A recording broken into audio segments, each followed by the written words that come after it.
Good day, good morning, good evening to you, wherever you may be. My name is Elisar, and today we are going to play I Love You, Colonel Sanders.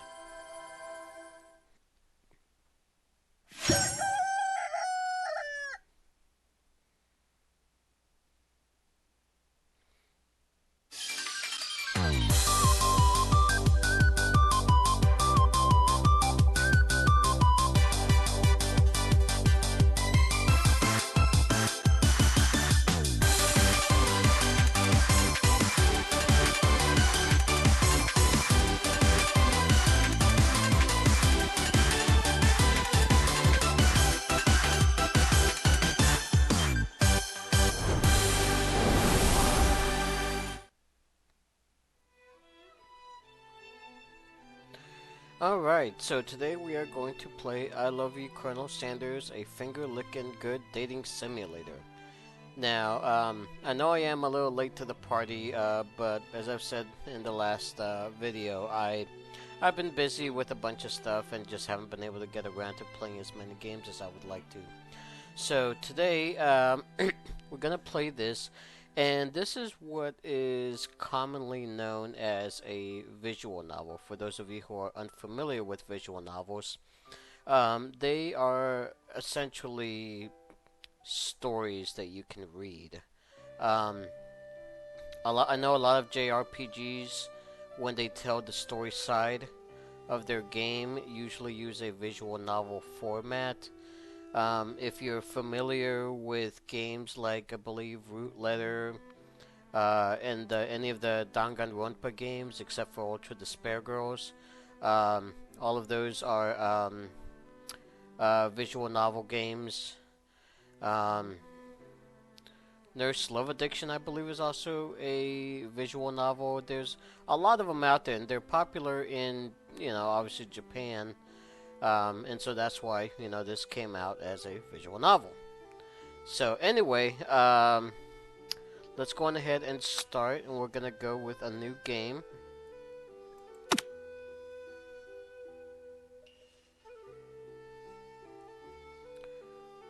Okay, let's see. I guess we'll use the name that I tend to use more often than not in just JRPGs in general. That being Photo. Alright.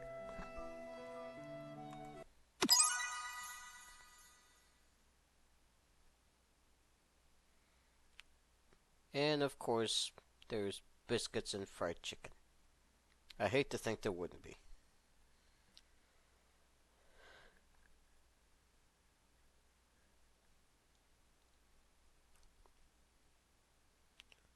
Alright. You sleep softly as the morning sun casts a warm glow through the window of your modest student apartment.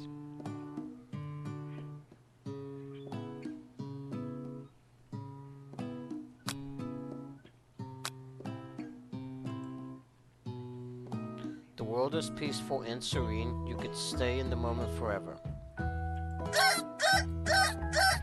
Or you could wake up now. Your first day of culinary school is no time to sleep in.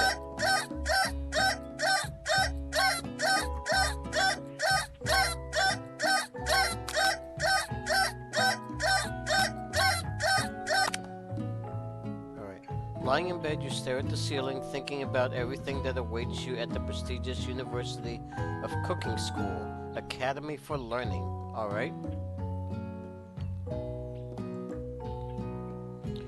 Your mind begins to wander. Who will be there? What will you cook? What should you wear? Time begins to fly by, and you find your imagination getting away from you. Let's see. You allow yourself to daydream, blah blah blah. Now let's take this seriously. I'd better make sure to arrive prepared for the first day. You bust through your morning checklist, teeth brushed, hair combed, pits deodorized, nothing can stop you now. You confidently grab a biscuit, strut out the door, and head off to class. Just what you needed to get your blood flowing. Standing in the quad, you gaze upon the magnificent University of Cooking School, Academy for Learning. Here comes your lifelong best friend forever, Miriam.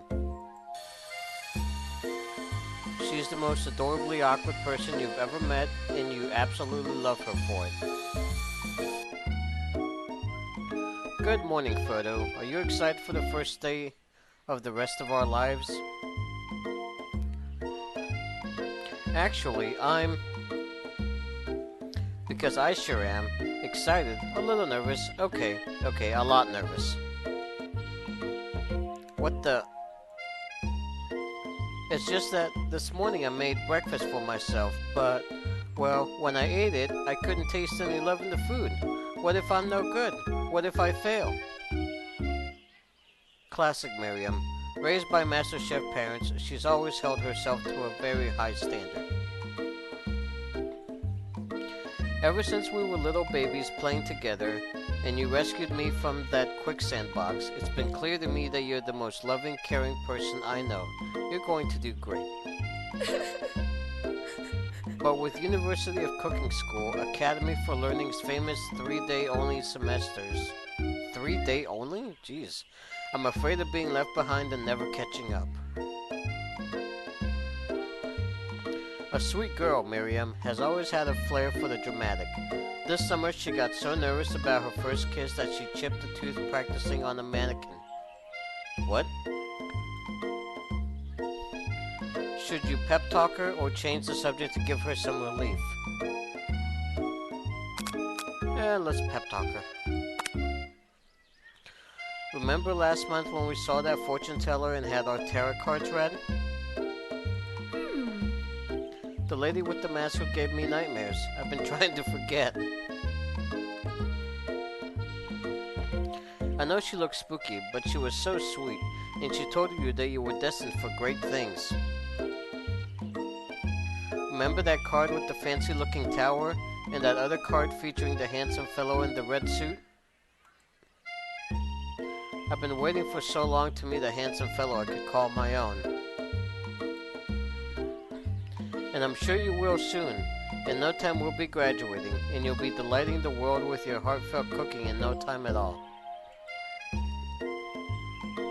As you talk Miriam up, you can feel her nerves begin to ease. You know what? Maybe everything will be okay after all. And if not, at least I have these killer bangs. Can you believe I cut them myself? Actually, yeah, I kinda can't believe that. You can definitely believe it. I cannot believe it. Before you can get another word out, you're rudely interrupted when someone smacks your books and custom engraved measuring spoons out of your hands and onto the ground. Hey! It's Ashley, your arch rival. She's totally evil, but you can't help but be filled with jealousy. She can get anything she wants and she knows it. Hello, Ashley. My god, that's a weird way of spelling Ashley. Oh, I didn't see you there, chicken shins. You leave Frodo's shins alone. They are perfectly normal shins. Ugh, you can't stand Ashley. Even her name is annoying. You know for a fact that it's actually Ashley, but she had to add extra letters to make herself feel better than everyone. I actually know a couple of people like that. If anyone here knows what perfect shins look like, it's us. We're not going to let We're not going to let you or your really weird insults get to us. Across the quad you see Ashley's best friend, Van the Man, has stopped to look at his own reflection in the mirror. His pants are so tight you can see him casually working out his glutes while he styles his hair. No lie, they're rocking glutes. Alright. Van? You Rang Rang? Oh, Jesus Christ. You've never been sure what their arrangement is, but as long as you've known them, Ashley and Van Van have been just as close as you and Miriam, but substantially more devious. I can't believe that University of Cooking School, Academy for Learning, would ever allow people like you to attend as students. I know, right? You'd think they'd just hand us our diplomas now. Or maybe hire us on as professors. You amateurs could learn a lot from us. With the first day of school about to start, there's just no time to properly tell these two off, so you resist the urge. Let's go, Miriam. Psst. See you later, losers. As you approach the door, you see a goofy-looking kid pushing hard against the window directly next to it. Pop. Oopsie. I think it's broken. You reach forward and easily pull the door open. That should do the trick. I love you. Who's you talking to, me or Miriam? I think you mean thank you? My name is Pop. I was named after my Pop. He's old. Okay. Could someone like this also be a student at the school? He must be one heck of a chef. Also, his name tag clearly says Bob, but I guess he's reading it upside down. Oh my god. Hi, Pop. I'm Frodo. So, are you going to make me hold this door all day? Nope.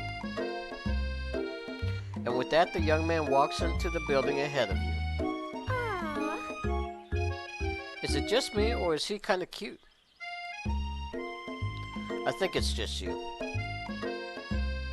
You both shrug your shoulders before following him into the building. You stand at the edge of the room, unsure where to sit. Other students wander in and keep themselves busy chit-chatting. A scruffy-looking pooch takes his place at the podium at the front of class. Adorable. Now, quiet down, everyone. Who is this unreasonably cute pup, and why is he in our culinary class? You must be Sprinkles, head instructor and CEO of UCSAL. Please, call me Professor Dog. I may be cute and little and fluffy, but I still demand respect. Woof. What? A cute dog is our professor? This is the best school ever.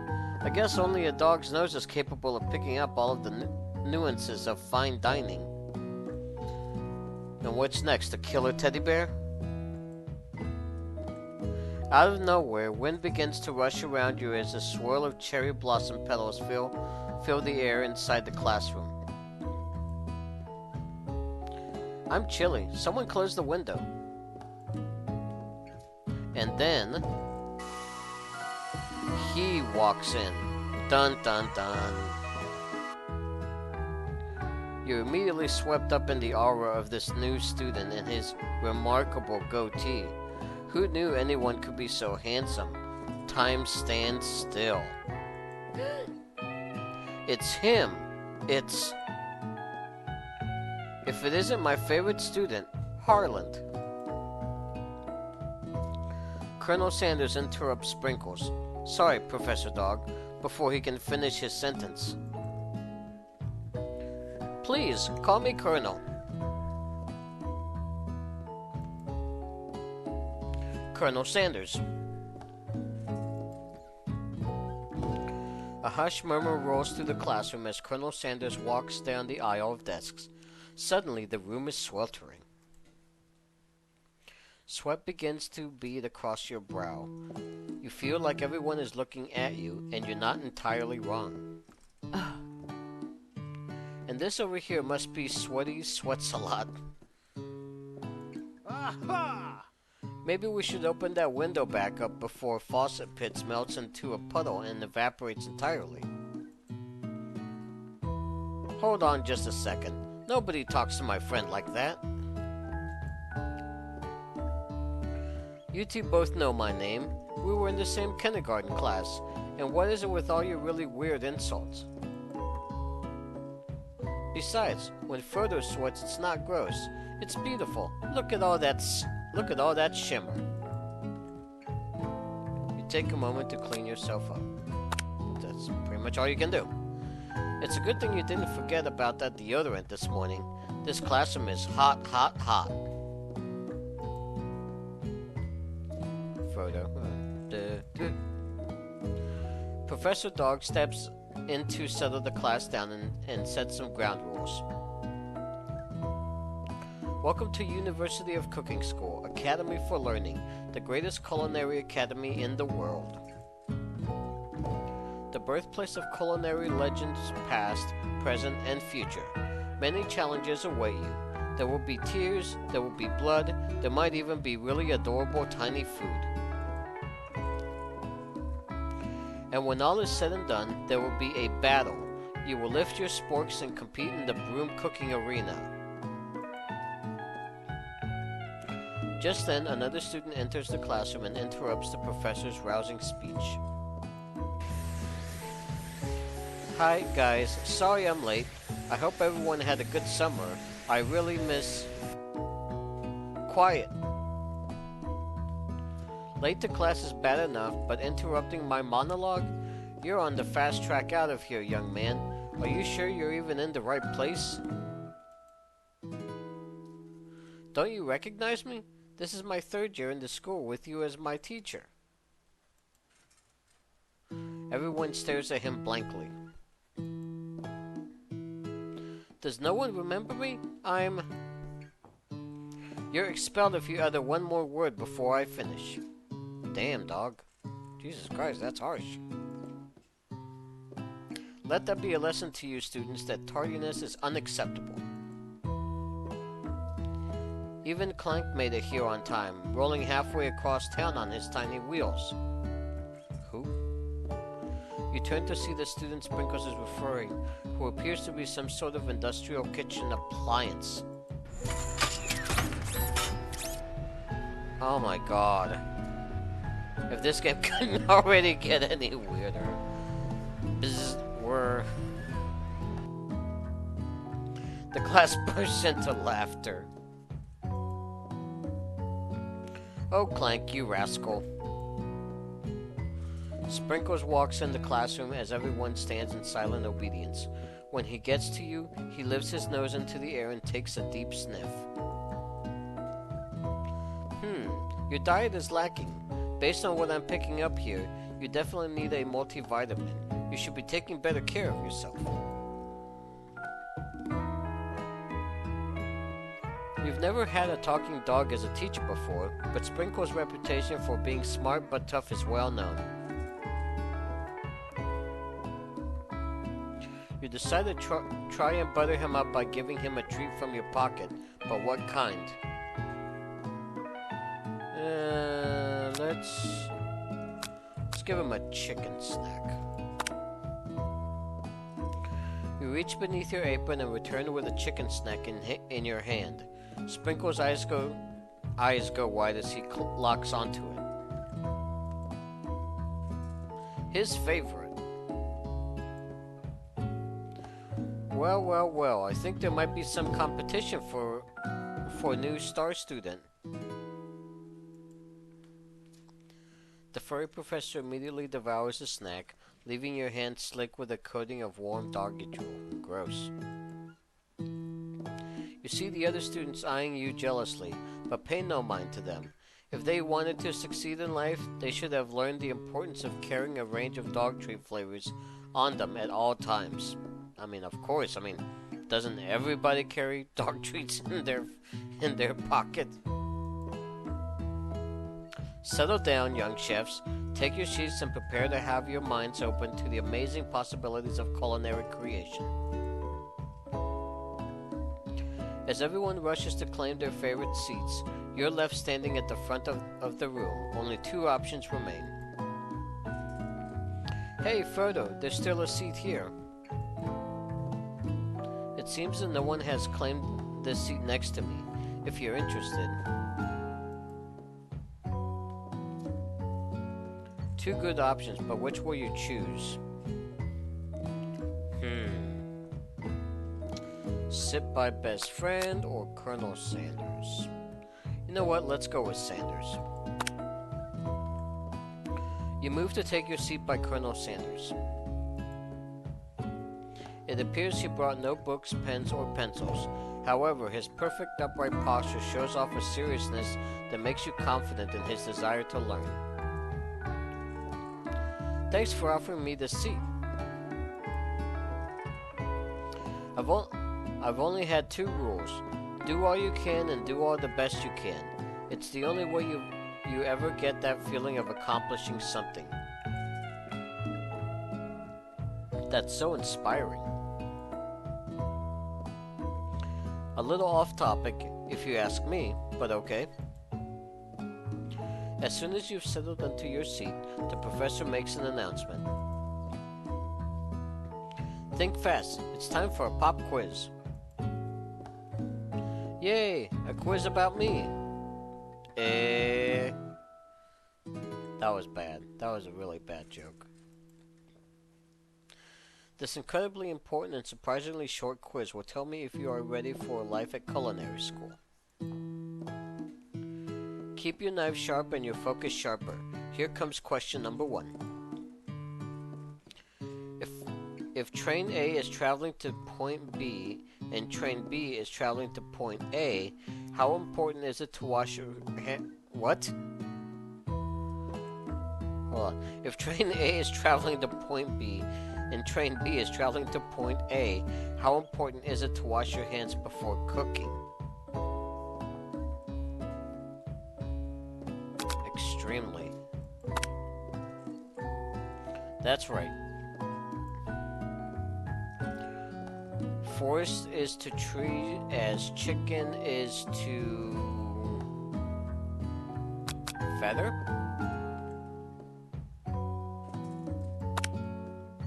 That's right. What is the most efficient eating utensil ever created?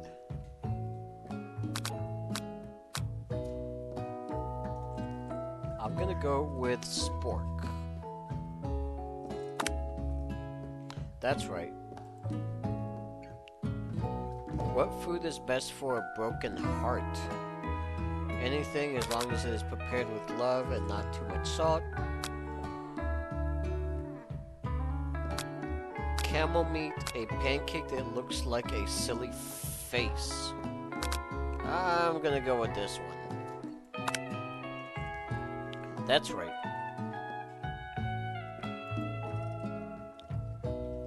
Sprinkle's a good boy.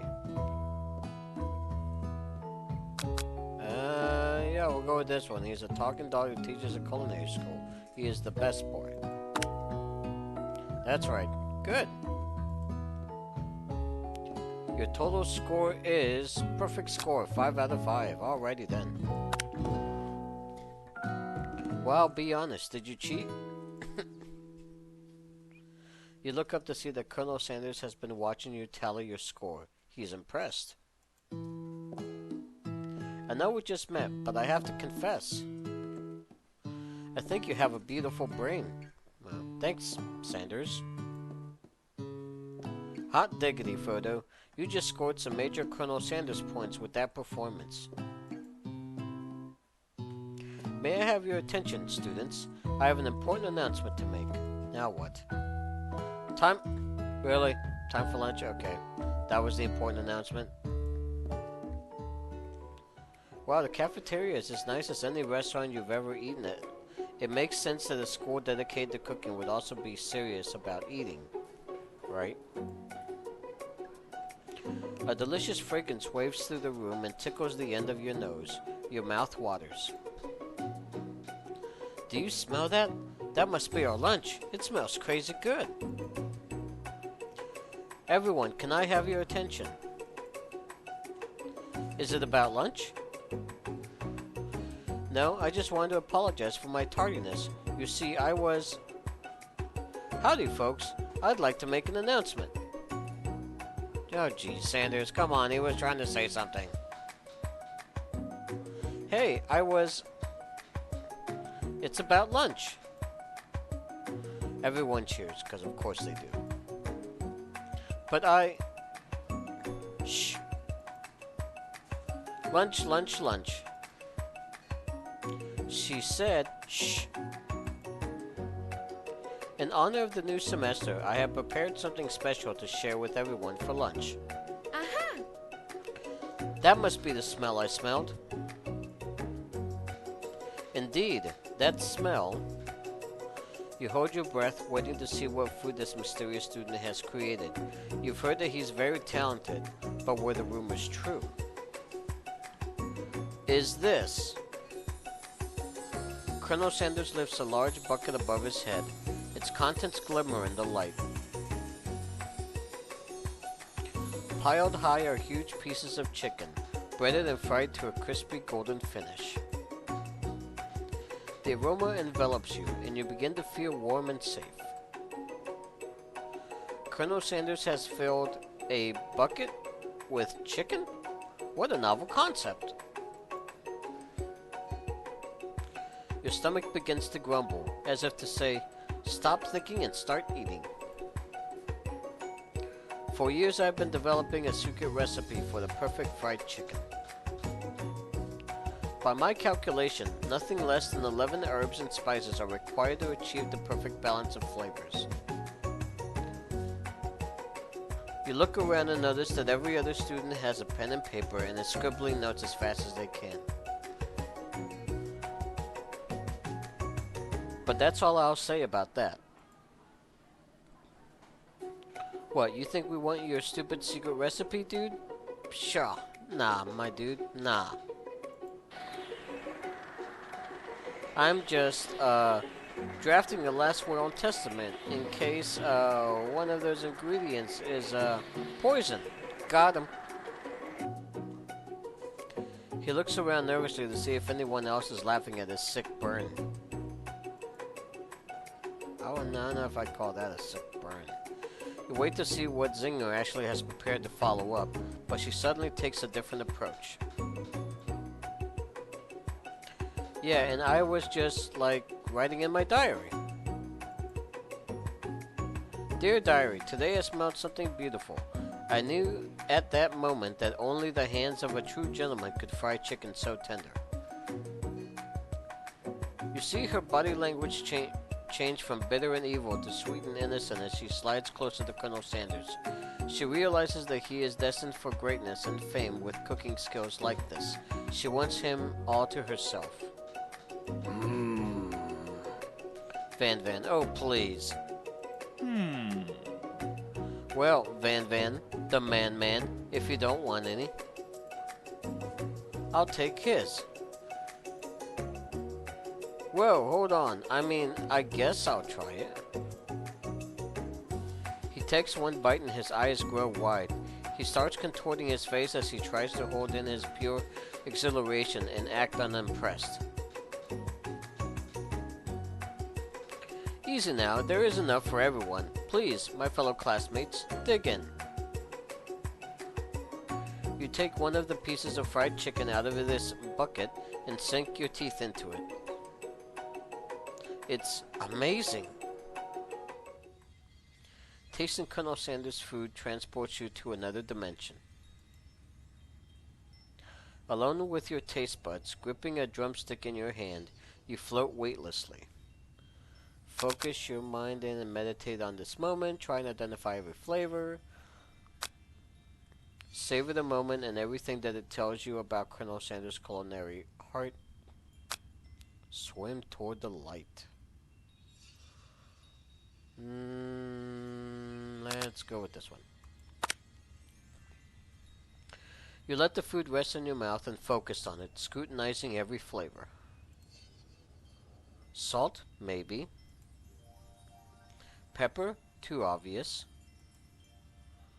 Oregano? Basil? Maybe. But there's something else. Something dark, something spicy. You dig deeper, deeper, deeper. Yes, even deeper still until you find it. Could it be blank? He really did it. How bold, how adventurous to use blank. You try to go even deeper into the sea of flavors, but this revelation alone is more than you can handle. You snap out of it and realize that this information was meant to remain a secret, and yet, now you know. A mantle of responsibility now rests upon your shoulders. As you look around, you realize that everyone in the room is consumed by the lunch. No one noticed that you've traveled through space and time. After tasting his food, you try to get some one-on-one time with Colonel Sanders. You approach Colonel Sanders. Colonel Sanders smiles ever so softly as you approach. He stops what he is doing and allows you to break the silence. Colonel, I wonder if I could talk to you for a second. Anything for a fellow chef. What exactly was on that chicken? Ha ha ha! How bold to come out and ask.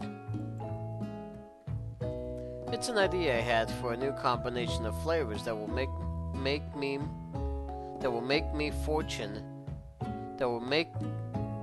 my fortune and establish my legacy for all time as I open a chain of highly successful fried chicken restaurants. No big deal. It's just you and me here talking. I can keep a secret. In fact, I've got some of my own that I'd be willing to trade. What's the rush? The semester's only getting started. We've got 2 more whole days to get to know each other. He's clearly not going to give up easily, but it doesn't hurt to be persistent. You know what they say about secrets, Colonel. Shouldn't learning be fun? Aww. You've got moxie, I'll give you that. Colonel Sanders looks both ways to make sure you're truly alone, and then leans in. You can feel his warm breath as he whispers. Just one ingredient, but you can't tell. I use blank. It's something my great-grandmother taught me. Blank, wow. You'd never have guessed that. In fact, you're not even sure where you'd get some if you searched.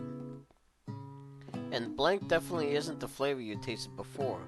So now you're 2 ingredients closer to knowing the full recipe. But you don't tell Colonel Sanders that. While you're wrapped up in the huge revelation, you notice that Colonel Sanders has disappeared, while everyone else is still in the cafeteria. You decide to look for him. You find Colonel Sanders outside, standing in the quad. Oh, it's you again. Howdy. Sometimes I like to come outside and look at the school buildings. I think about how my story will continue on after I've graduated. It sounds like you have big plans. I dare say, the biggest. I will leave my mark on this world. You can bet on that. Alone together for the first time, you figure now is the perfect moment to show your personality to him. Nag him to show your own strength. Wow him with a big idea to add an additional ingredient to really spice things up. Be modest but thoughtful. Yeah, let's do that. You know, I've been thinking about your secret recipe. Of course you were. You don't simply forget a flavor combination like that. That's exactly right. I remember it because I've tasted it before. I stopped at a random fried chicken stand the other day, and their chicken tasted exactly like yours. Did you just compare my recipe to a random fried chicken stand? Well, yes, I did. But it was really good. It was a really good stand, especially considering it was frozen first. Frozen chicken? Colonel Sanders struggles to conceal his emotions, fighting back tears of anger. I can't believe you'd say such a thing. You realize you've done irreparable damage to your relationship, from which it can never recover.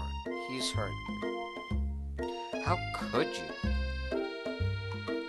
Hey, Frodo, you saw that this game was called a dating sim, right? If that's your idea of dating, this is not the game for you. Game? What? Seriously? Game over?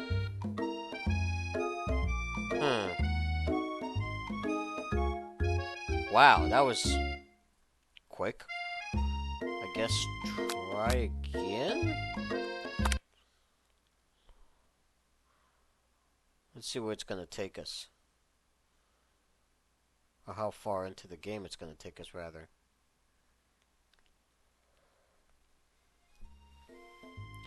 You find Colonel Sanders outside, standing in the quad. Oh, it's you again. Howdy. Sometimes I like to come outside. Okay, blah, blah, blah. We've already read through that. Okay, yeah, sounds like you got a big plan. Da, da, da. Okay. Alone together for the first time, you figure out now is the perfect moment to show your personality to him.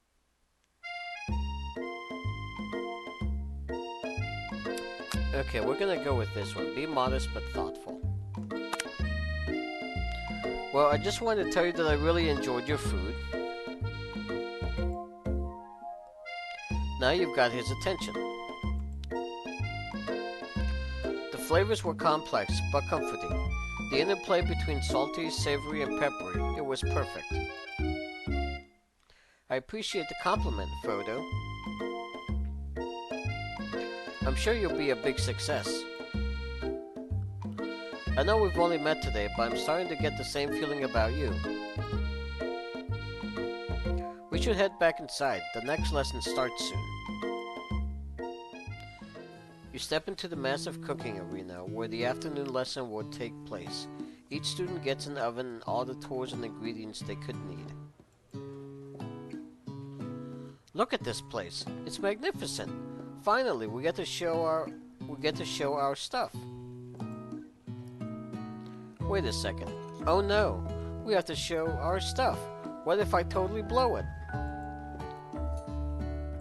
You're not going to blow anything, except maybe kisses to the crowd of fans you're going to earn with your signature adorable tiny food creations. Welcome, students, to the cooking arena. For today's lesson, we'll be cooking with partners. Hurry up and pair off.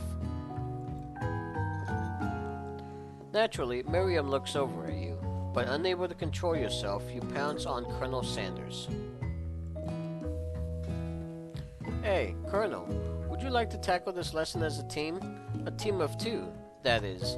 Me and you, if that wasn't clear. Want to be my partner? Aw. Sure, Frodo. I'll prepare our station. Without you as a partner, Miriam is left standing all alone. Two different students quickly take notice. Hello, new partner. Beep beep, beep boop bizz. Oh my, two potential partners. I'm so sorry, gentlemen, but I don't know who to choose.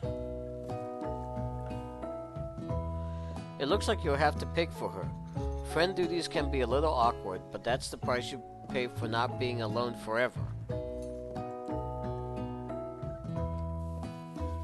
Who do you want to ask to be Miriam's partner?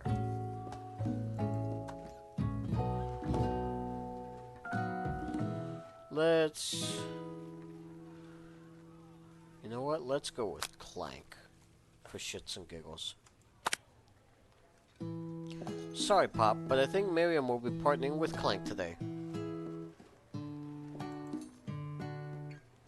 It's okay, I already ate. What? It's not entirely clear if Pop has any idea what the point of school even is at this juncture. Clank is clearly excited to have some attention. He heats up and begins to roll back and forth. Warp, warp, warp. Hold on there, fella. We don't even know the assignment yet. Technically, Clank might not even have a face, but there's something charming and earnest about him.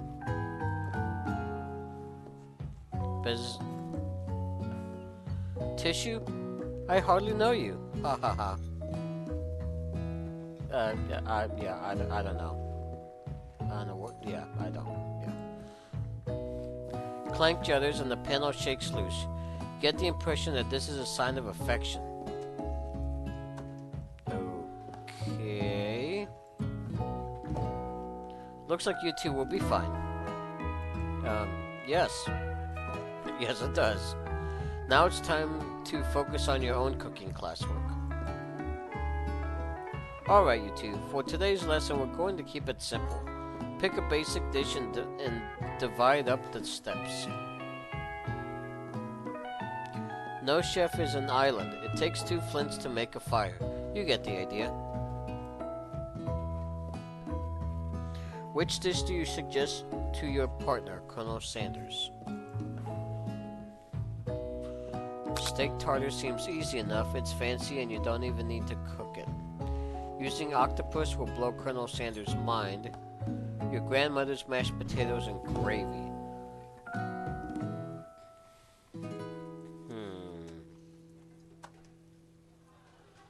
Yeah, we'll go with this top one. I had delicious steak tartar. I think that's how it's pronounced, tartar. Once at an incredibly fancy restaurant. It was simple but sophisticated. Maybe we could make that. Beef? Raw beef? With seasoning and an egg yolk on top. Frodo, I must admit, I am What? I'm disgusted right now. How can you be disgusted? Consider our partnership. What? Frodo, where's your partner? I suggested we prepare steak tartare and raw beef. Pack your things. Your time at University of Cooking School Academy for learning is over. Game. What? Okay, come on. Let's try again. That was really dumb.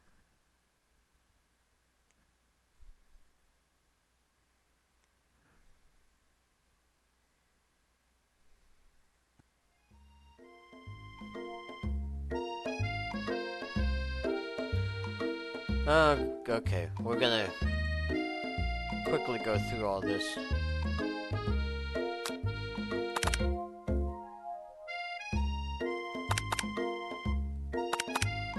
Okay, okay, we're gonna be modest but thoughtful.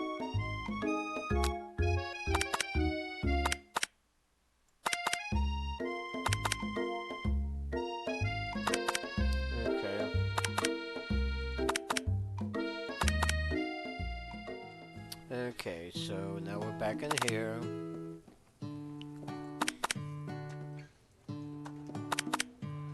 Alright.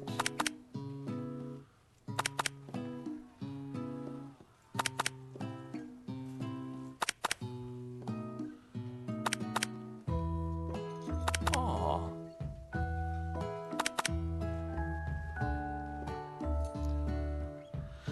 Okay, so let's go with Pop this time.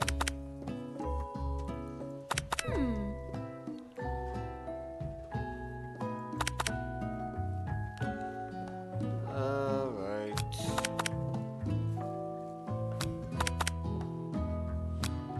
Yeah, let's go with Pop. Alright, sorry Clank, but I think maybe we'll be partnering with Pop today. Or Pop gives a big smile and he steps up to the same station as Miriam. I'm a chef! He's starting to remind me of Ralph Wiggums. He holds up a banana and, without peeling it, oh my god, it proudly eats the entire thing. Jeez. Is this concerning, but Miriam is too kind to act grossed out. I love your enthusiasm, Pop. She looks at you like, really? This kid? But it's too late to change your choice now. Now it's time to focus on your own cooking classwork. Alright, you two, for today's lesson, we're going to keep it simple. Pick a basic dish and divide up the steps. Okay, da-da-da. Which dish are we going to choose? Okay, so clearly that's not gonna happen. And let's go with mashed potatoes and gravy, because I think octopus would be a little too much for Sanders.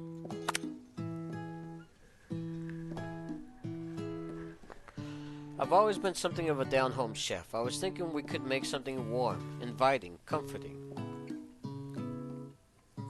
Maybe mashed potatoes. And gravy. I couldn't imagine one without the other. Colonel Sanders casts a coy look at you, causing your whole face to go beet red. Embarrassed, you quickly turn away. I'll go get the potatoes. No, please, let me. Picking perfect produce is a passion of mine. Looks like things are getting pretty fresh around here. Does someone have a crush on Colonel Sanders? We're just cooking partners. Mind your own business. Sanders' heart is my business, and you'd better keep your fingers off of my man. Did someone call for me? Oh, no, jeez, Van Van. While I'm over here crushing Frodo's dreams, you're supposed to be taking care of our classwork. That was the deal, remember? Colonel Sanders returns, arms full of peeled potatoes. He tosses them into boiling water and turns his attention to you and your old friends. Oh, howdy there, Ashley. Van Van, are we working in a quartet instead of a duet now? Actually, no. It looked like Frodo was struggling, so we offered to give them a hand. You know how it is. These young amateur chefs need a lot of mentoring. I was going to say, Colonel Sanders, maybe I could also teach you a thing or two about fancy food. Maybe one day you might be able to get up to my level. Ha! Doubt it. Don't be rude, Van Van.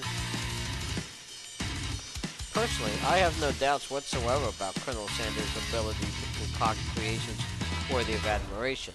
After all, your fried chicken was quite spectacular. But, Colonel, if you ask me, I might make a better partner for you than this thing that has positioned itself at your station. Don't you feel deep down that we cast complementary shadows? We fit together, like thigh and a drumstick. It just makes sense. Nothing about this makes any sense, but one thing is clear. She's coming for Colonel if you don't watch out. Ashley is really going at you hard. You need to ask for some backup here before things get ugly. Turn to Colonel Sanders, hunk of hunks in your time of need. Turn to Miriam, your forever Bessie who always has your back. Yeah, let's go with Sanders. I'm here to learn and to express myself via my cuisine, not bicker with prima donnas. Partners were chosen at the beginning of class, so let's all respect the format, okay? Turn to Colonel Sanders to confirm that you're on the same page. I chose Colonel Sanders, and Colonel Sanders chose me. Isn't that right? A businessman respects all fair agreements, from contracts to handshakes. I took on Frodo as my partner for this activity, and I stand by it. Based on your team's behavior, I'd say you're perfect for each other. Neither of you has Frodo's natural talent or their loyalty. Being defended by Colonel Sanders leaves you feeling proud and full of potential. You look for Sprinkles in hopes that he might step in, but he's nowhere to be found, guarding those cute corgis and their short but sturdy stature. You look down at your station and realize that, in the tension of the moment, your hands have been cooking on autopilot. Distracted by the drama, you've already crushed the boiled potatoes into a perfectly creamy mashed texture, with plenty of butter and cream for flavor. It's as if your natural passion guided you through the steps you know so well while your attention was elsewhere. I know just what to do. Colonel Sanders extends his hand. He's holding a beautiful white porcelain gravy boat, out of which pours a smooth brown gravy, smothering your nearly finished potato dish.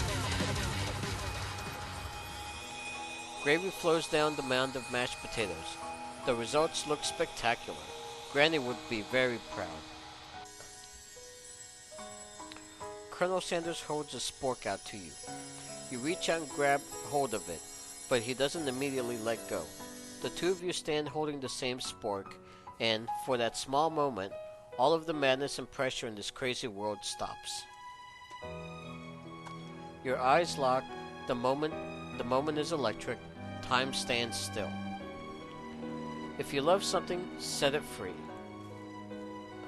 Together, you dig the utensil into the mashed potatoes and lift the heaping sporkful up.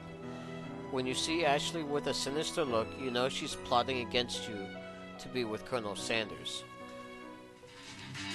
And then, filled with rage and without thinking, you fling the sporkful of mashed potatoes right into Ashley's stupid, beautiful face. What? Van, do something! Oh, do something! Scooping up a fingerful, Van tastes the dripping mashed potatoes and gravy, and realizes that it's delicious. Horrified by this revelation, he slinks away. Will he ever be able to cook something with so much love and integrity? Hold on right there, Frodo. We do not waste food in the broom cooking arena. Colonel Sanders, I expect better from you. If you throw one more spoonful, you'd both better be prepared to eat it from wherever it lands. Can I has potatoes? Oh my god. Can I has potatoes face? Van rushes back over, a covered dish in his hand. Mashed potatoes with gravy. Pathetic. In just few minutes I prepared a full meal. Gaze upon my specialty. Braised tentacle of octopus in my silky saltwater sauce. Plated on the battle axe blade forged by my supreme chef ancestor.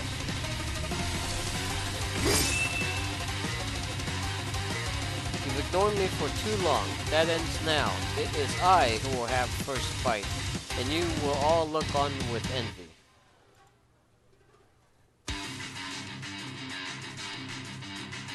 The interrupting student rushes at Van and swipes a bite of his signature dish right off the plate.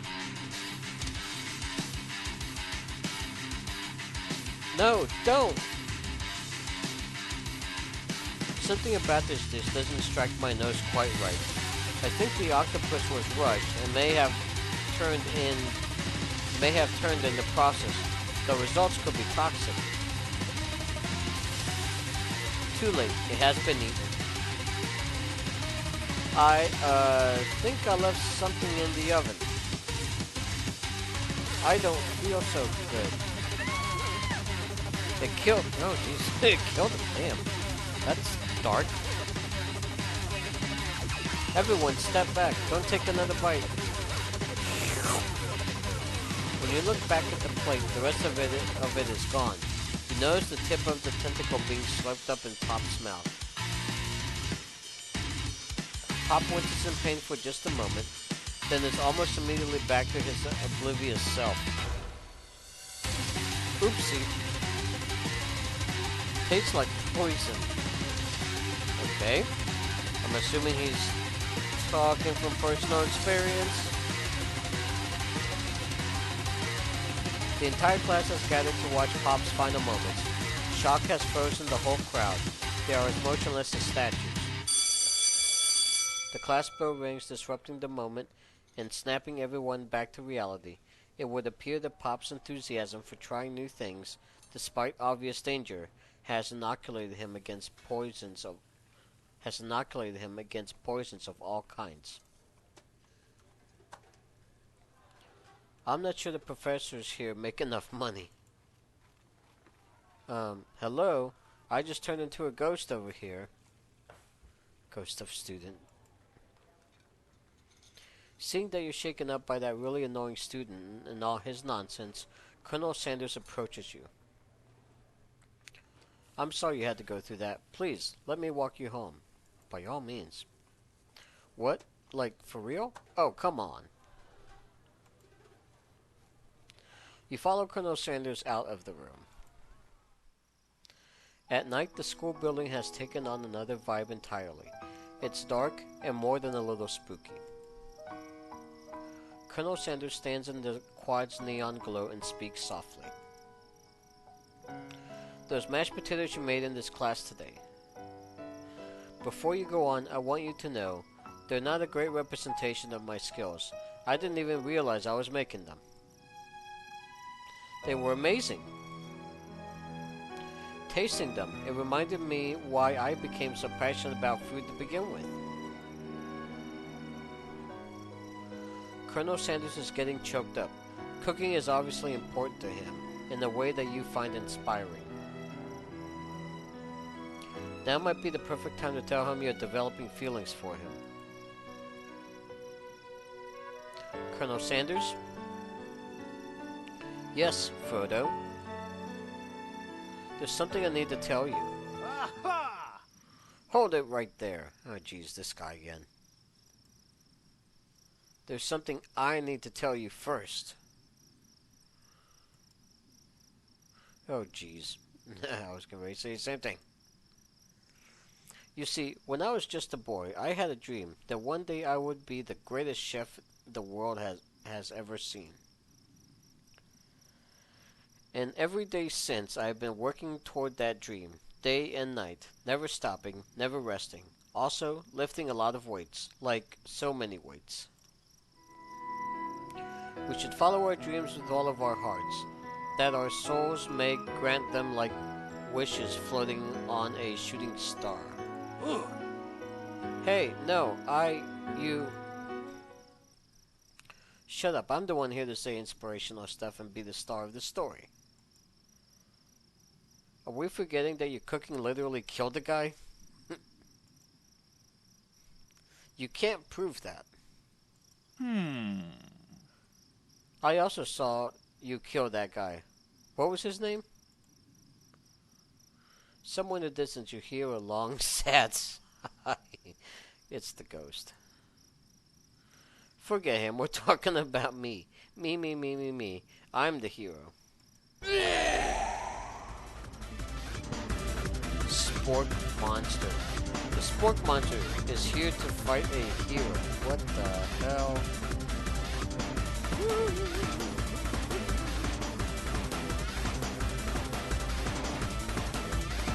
I think I left the fridge door open. Later, nerds. Is this where it becomes a turn-based RPG?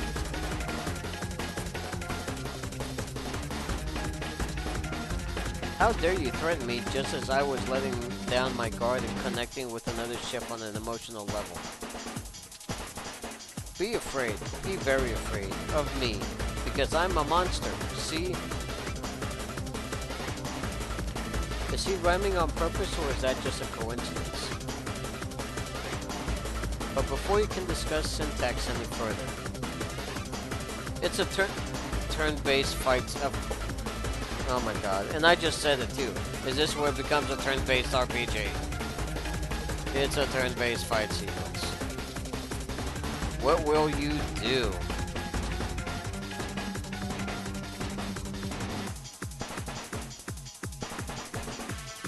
Let's see here.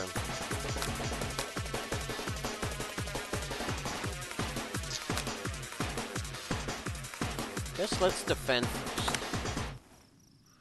You decide to defend. Which defense will you choose? Trepidation is the only defense we have. Close your eyes tight, but then open one just enough to squint and see the support monster across the battlefield.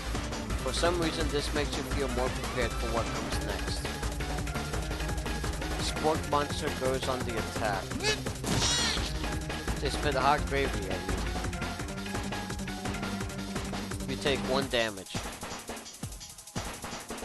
Fat lot of good that defense did. Okay, well guess we'll attack this time. You decide to go on the attack.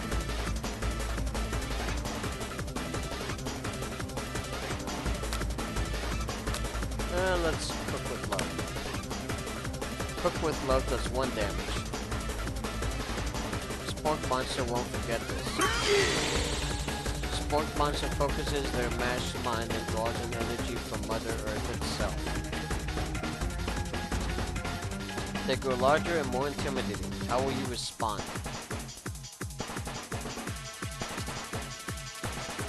Let's keep on the attack. Decide to go on the attack. Which attack will you use? Guess cooking with love is the only thing we have. Cook with love does 1 damage. Spork monster is no quitter, buffed up and ready to rumble. They go on the attack once more. Spork muscle uses Utility Tensor. You take 2 damage from the attack. How much damage do we even have? If you take much more damage, you're not going to survive the battle. Guess we'll defend next? You decide to defend. Which defense will you use? Let me guess. Let's do a buff up. No one can control this much buffness. You start to feel bloated and, quite frankly, a little gassy. Ew. You'd better attack soon or you're likely to explode. You decide to go on the attack. Go with Chow Down. Chow Down does 2 damage. A powerful blow. Spork monster is using cheese sauce onto the lawn of the quad.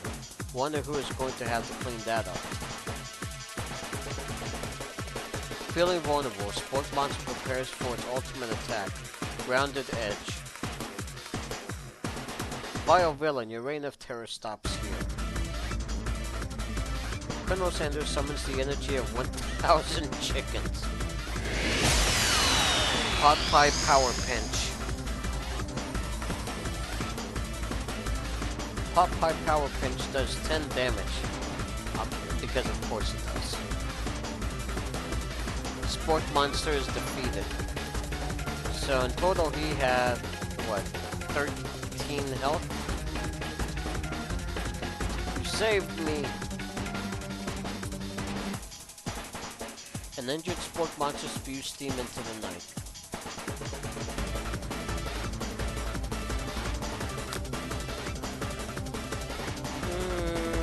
Let's finish him.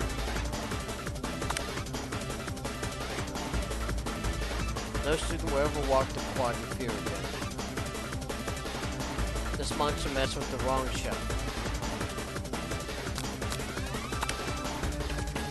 You ready your final attack. You'll never survive my student at lone destruction. Wow. Student Ledone does 10 damage. Spork monster is completely vaporized. Colonel Sanders looks on in awe. You continue to surprise me, Frodo. The defeated monster left behind a special item. It appears at first to be a cookbook, but upon closer inspection, it's so much more. It's a book of magic spells with a golden chicken on the cover. You open the cover and find a library card tucked inside. The last name to have signed it out is Borko. Borko, that name sounds strangely familiar. Your blood is pumping as you stand in the quiet of the night, holding the mysterious book in your hands. As you come down from your battle buzz, you realize that your final attack has left you completely depleted. The world around you begins to fade away. Without any energy to keep your eyes open, darkness overtakes you. The image of Colonel Sanders flashes before your eyes as you fall asleep.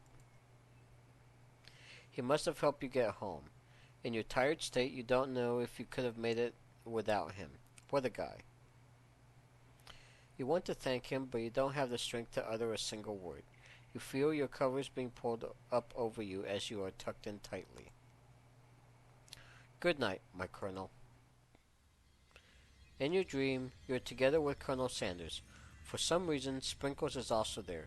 Instructing your love dreams are weird. What? Seize. You awake on day 2 and attempt to process the wild visions you had. Were they memories or premonitions? You lie in bed and stare at the ceiling, thinking about the secret you discovered while tasting Colonel Sanders' cooking yesterday. You can't believe he really used blank. And then there was that secret ingredient that Colonel Sanders went ahead and told you outright. Not much of a secret, huh? It's probably just because he already trusts you so much. Sure, that makes sense. We'll go with that. You meet up with your bestie in front of the school. Before you can tell her about the encounter with the sport monster, she launches into a story of her own. Okay, I know this might sound a little strange, but I think I might be, I think I might like Pop. Oh my god. Like him? Like? I know, it sounds like it's moving too fast, but there's something about him. I like him. Like him. Well, it's starting to sound like elementary school. We got to talking after class, and he's actually a totally sweet guy.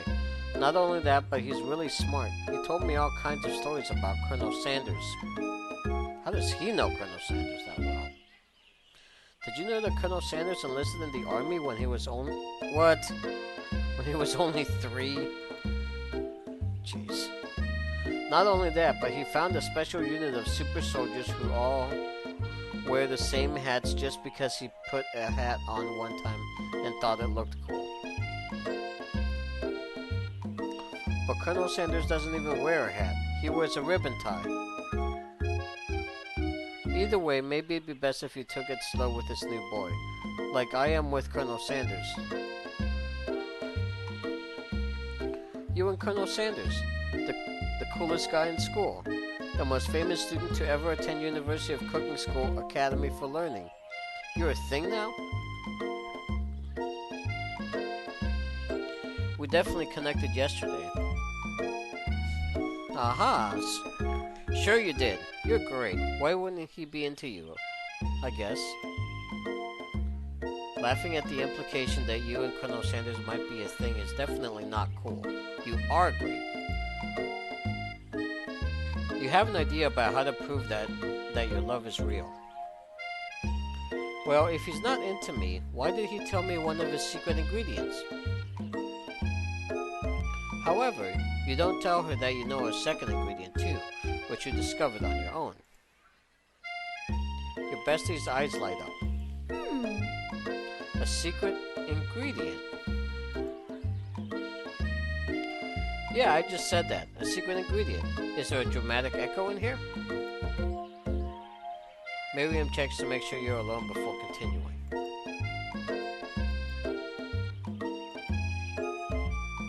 So this summer, while I was on vacation with my family, a lovely man approached me in the botanical garden where I was wandering.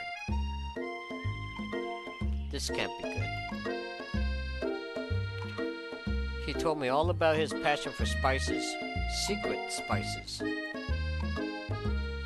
The man even gave me some to show me what he meant. He said it was a powder created from a super duper rare dried flower petals, and that if I did him a big favor, I could have some of my own. I don't even want to imagine what this big favor is. Please, Miriam, don't tell me. So I filled my suitcase with them and brought them home. He was so nice. He even met me at the gate when I arrived. Later, when I cooked with them, a very strange feeling came over me, and the flavor was unlike anything I'd ever tasted. I think you're being very liberal with the meaning of spices here. Whatever. Anyhow, we both share an interest in cooking, so we've stayed in touch.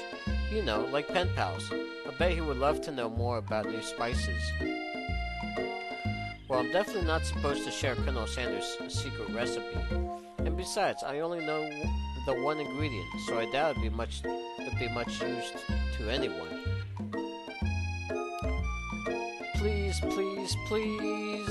It would mean the world to me. No one has to know it came from you or from Colonel Sanders. What do you think? Should you protect Colonel Sanders' secret or share it with your bestie? Let's go with make up a fake ingredient. You quickly think of a fake ingredient name. I don't know. How about... It was Eye of Newt. Wow. Eye of Newt. I know, sounds like some kind of witch potion, but what can you do? Eye of Newt? Wow. Her eyes light up imagining such a thing, and you figure that you've satisfied her curiosity and she'll move on. However, she immediately turns around and does some thumb typing on her phone that you can't quite see. That's probably not good. Before you can ask her to confirm that she was definitely not texting secrets to other people, you're interrupted. A wind rushes in. Cherry blossom petals fill the air. And it's Sanders, of course. It's Colonel Sanders. He's arriving at school. Jesus Christ, Sanders.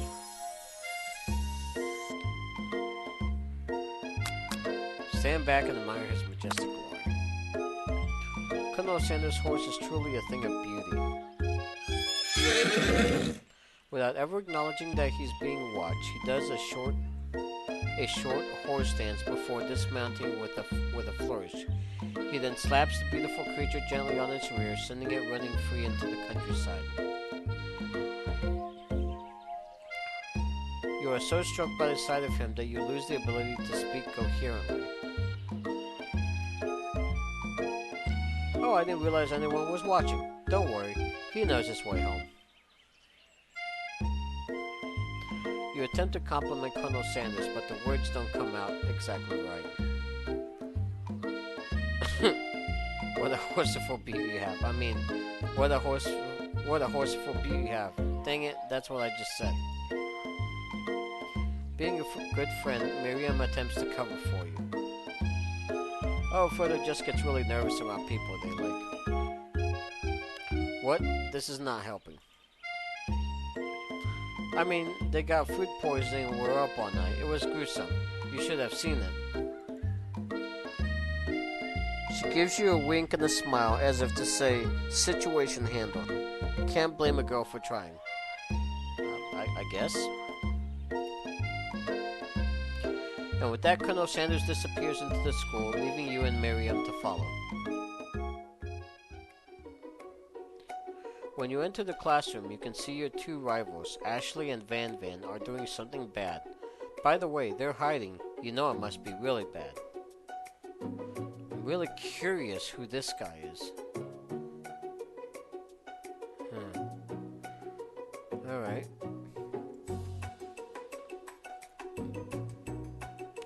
Like counterfeiting recipes bad, experimenting with restricted ingredients bad, summoning a demon bad.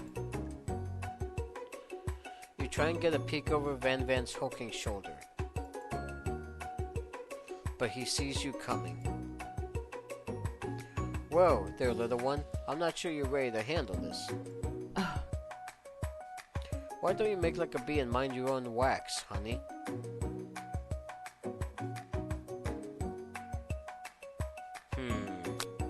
Let's go with this one. Act like you're not interested in them, but really try and get a closer look. You sit near the rivals, but leave your back turned to them. You even hear Van Van mutter something that sounds like a bit like a magic spell. Wonder if it has to do anything with Eye of Newt. However, he notices you eavesdropping. You try and cover your tracks and improvise an excuse. Ahem. It's time for class, and you're distracting the rest of us who want to learn. Now you've upset them. Oh, and you're the Emperor of Cooking, are you? You make the rules? Ugh. I'm not sure you'd know a good meal if it ate you. Being the best chef in the world takes more than just culinary skills. It takes creativity. It takes panache. Or is it panache? I think it's panache. It takes panache. And it doesn't hurt to use a little evil. You finally get a look at what it was that they were hiding, and you instantly recognize it. It's a book, just like the one you found after your encounter with the sport monster. That's the same book I found last night in the quad.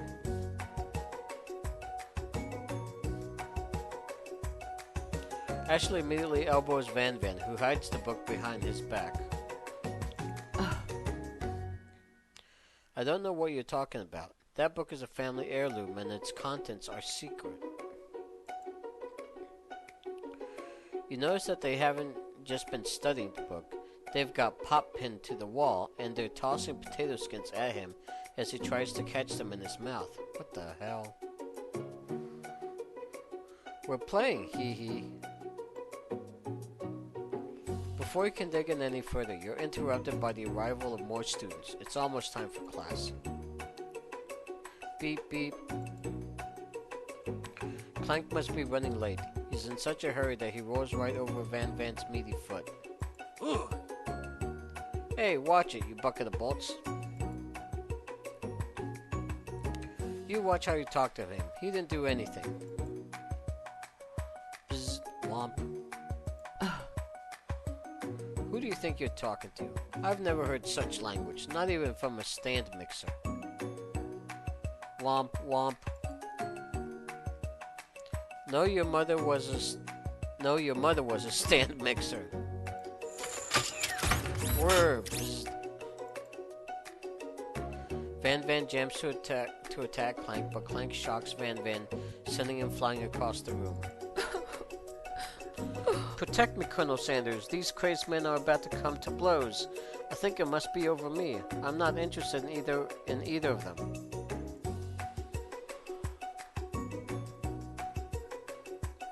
Ashley's tone has completely changed in an instant. She bats her eyelashes at Colonel Sanders. Surely he must know that this is a ruse, right? Gentlemen, get a hold of yourselves. Save it for the arena, at least. Or don't. Honestly, what do I care? I've got lofty career aspirations to focus on. Maybe I can help you with your business plan. Just then, Sprinkles arrives to signal the true start of the class day. He's panting, which doesn't seem that abnormal. He is a professor, but he's also a dog. Students, please take your seats. I apologize for my late arrival. I spent the morning chasing a car all around town and my tiny legs are very, very tired.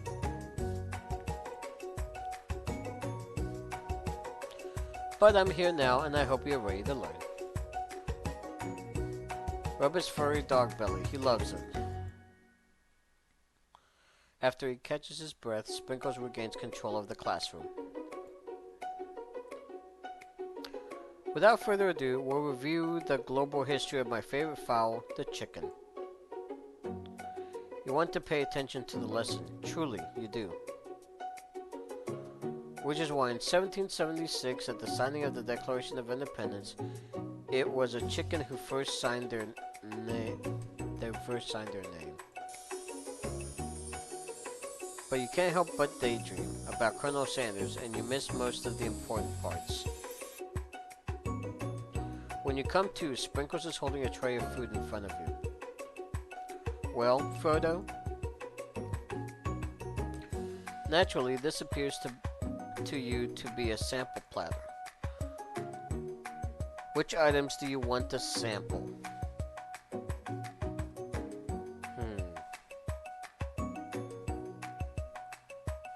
Let's go with a shimmering pepper.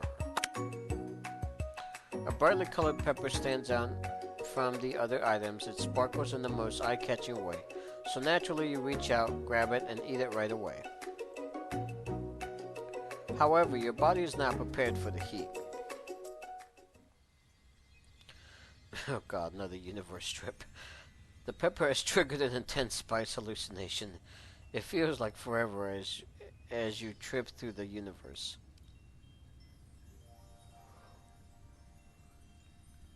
My friend, oh, it's this kid. This guy again? I'm here to give you an important message. Oh.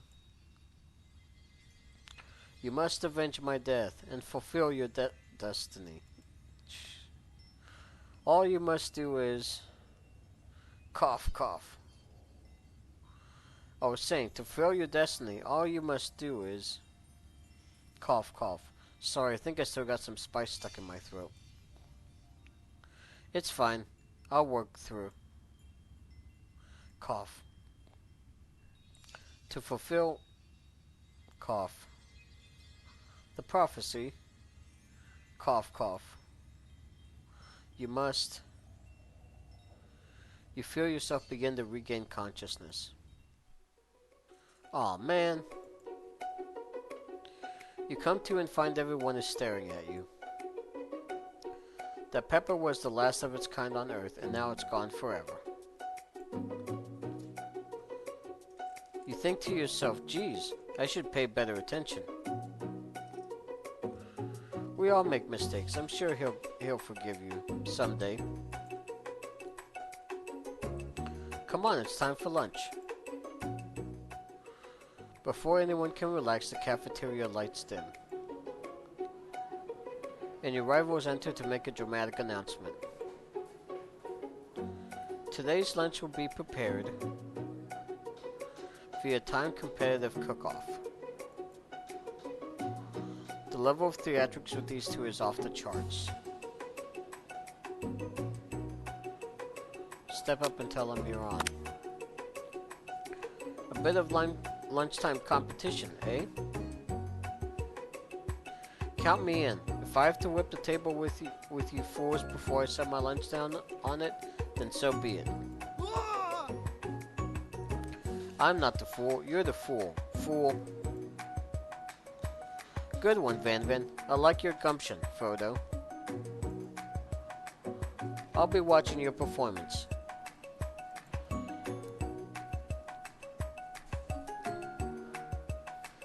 Just as things reach a boiling point, Sprinkle steps in. Surely he'll put a stop to this madness. Now, students, please settle down. This is a lunchroom, not a sportsing court.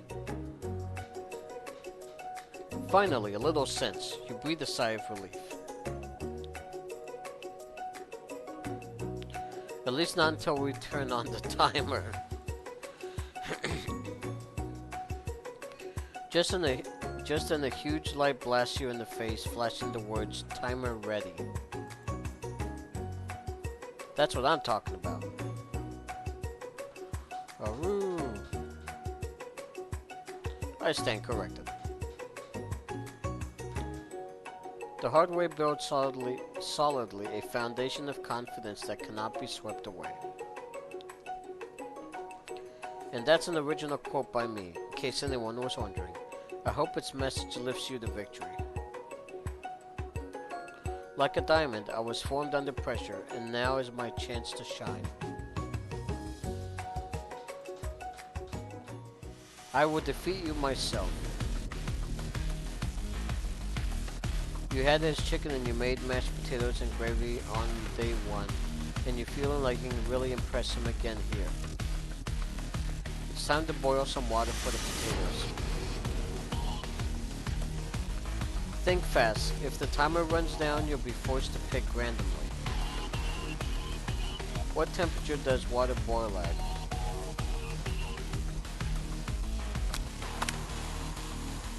What? That's wrong. What were you thinking, Frodo? Get your head in the game. You're going to need to season this chicken before you cook it. You don't know Colonel Sanders' recipe exactly, but you have an idea. How many herbs and spices did he say he used? Did he say 11? That's right, you might not know all of the ingredients yet, but at least you're headed in the right direction. Tail wagging intensifies. Now that you've got some basic steps going, it's time to elevate your craft. What state of mind offers the most flavor? Vigilance. That's wrong. I'm begging you to get it together. Get it in the dog? Yeah, it's never the wrong time for some dog jokes. Right. Next question. Your classmates are rooting for you, but Ashley is simply stronger and faster than you. You better pick up the pace if you want to survive. When you were a child, your father told you never to forget where you came from. Every day you meditate on his advice and draw energy from that place. It'd be great time to harness that energy, so where does it come from?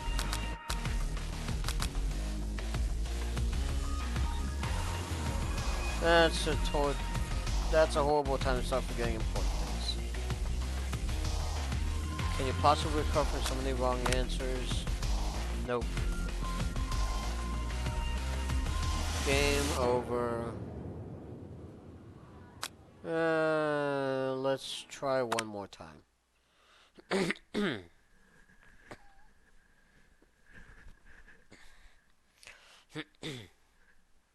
see what.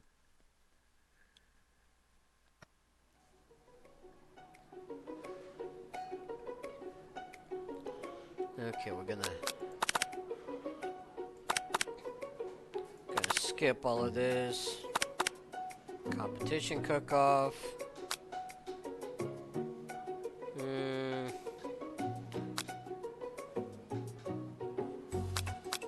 Yeah, let's try it again.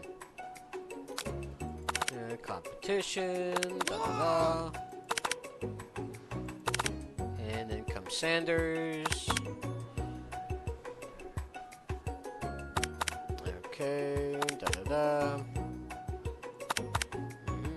Better loosen the timer. Alright. That's what I'm talking about.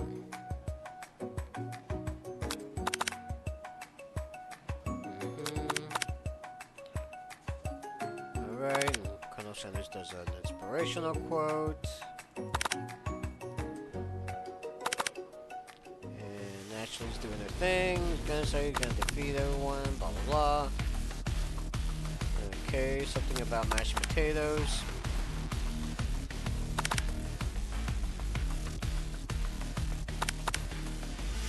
What temperature is wild boar at?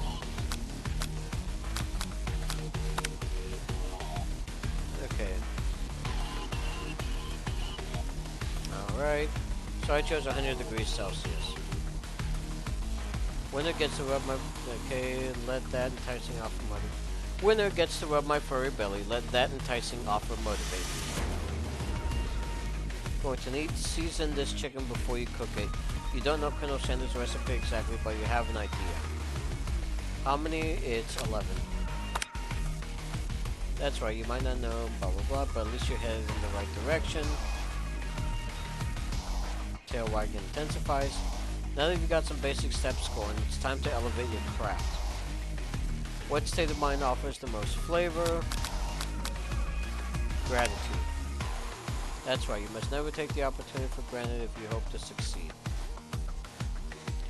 Your classmates are rooting for you, but Ashley is simply stronger and faster than you. You better pick up the pace if you want to survive. When you were a child, father told you never where you came from. Every day you meditate and his advice and draw energy from that place. Now would be a great time to harness energy. Where does it come from? That's right. This is your shot and you're not going to miss it.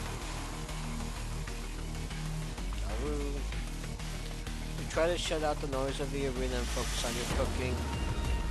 What's the sound of success? Sizzling. That's wrong. What?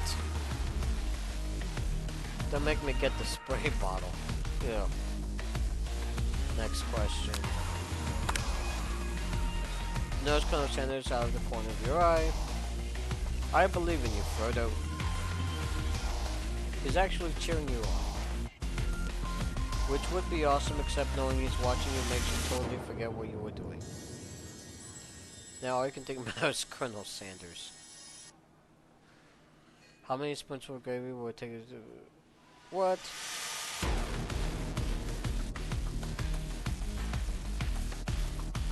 We're stranded in the desert island with only one desert cookbook.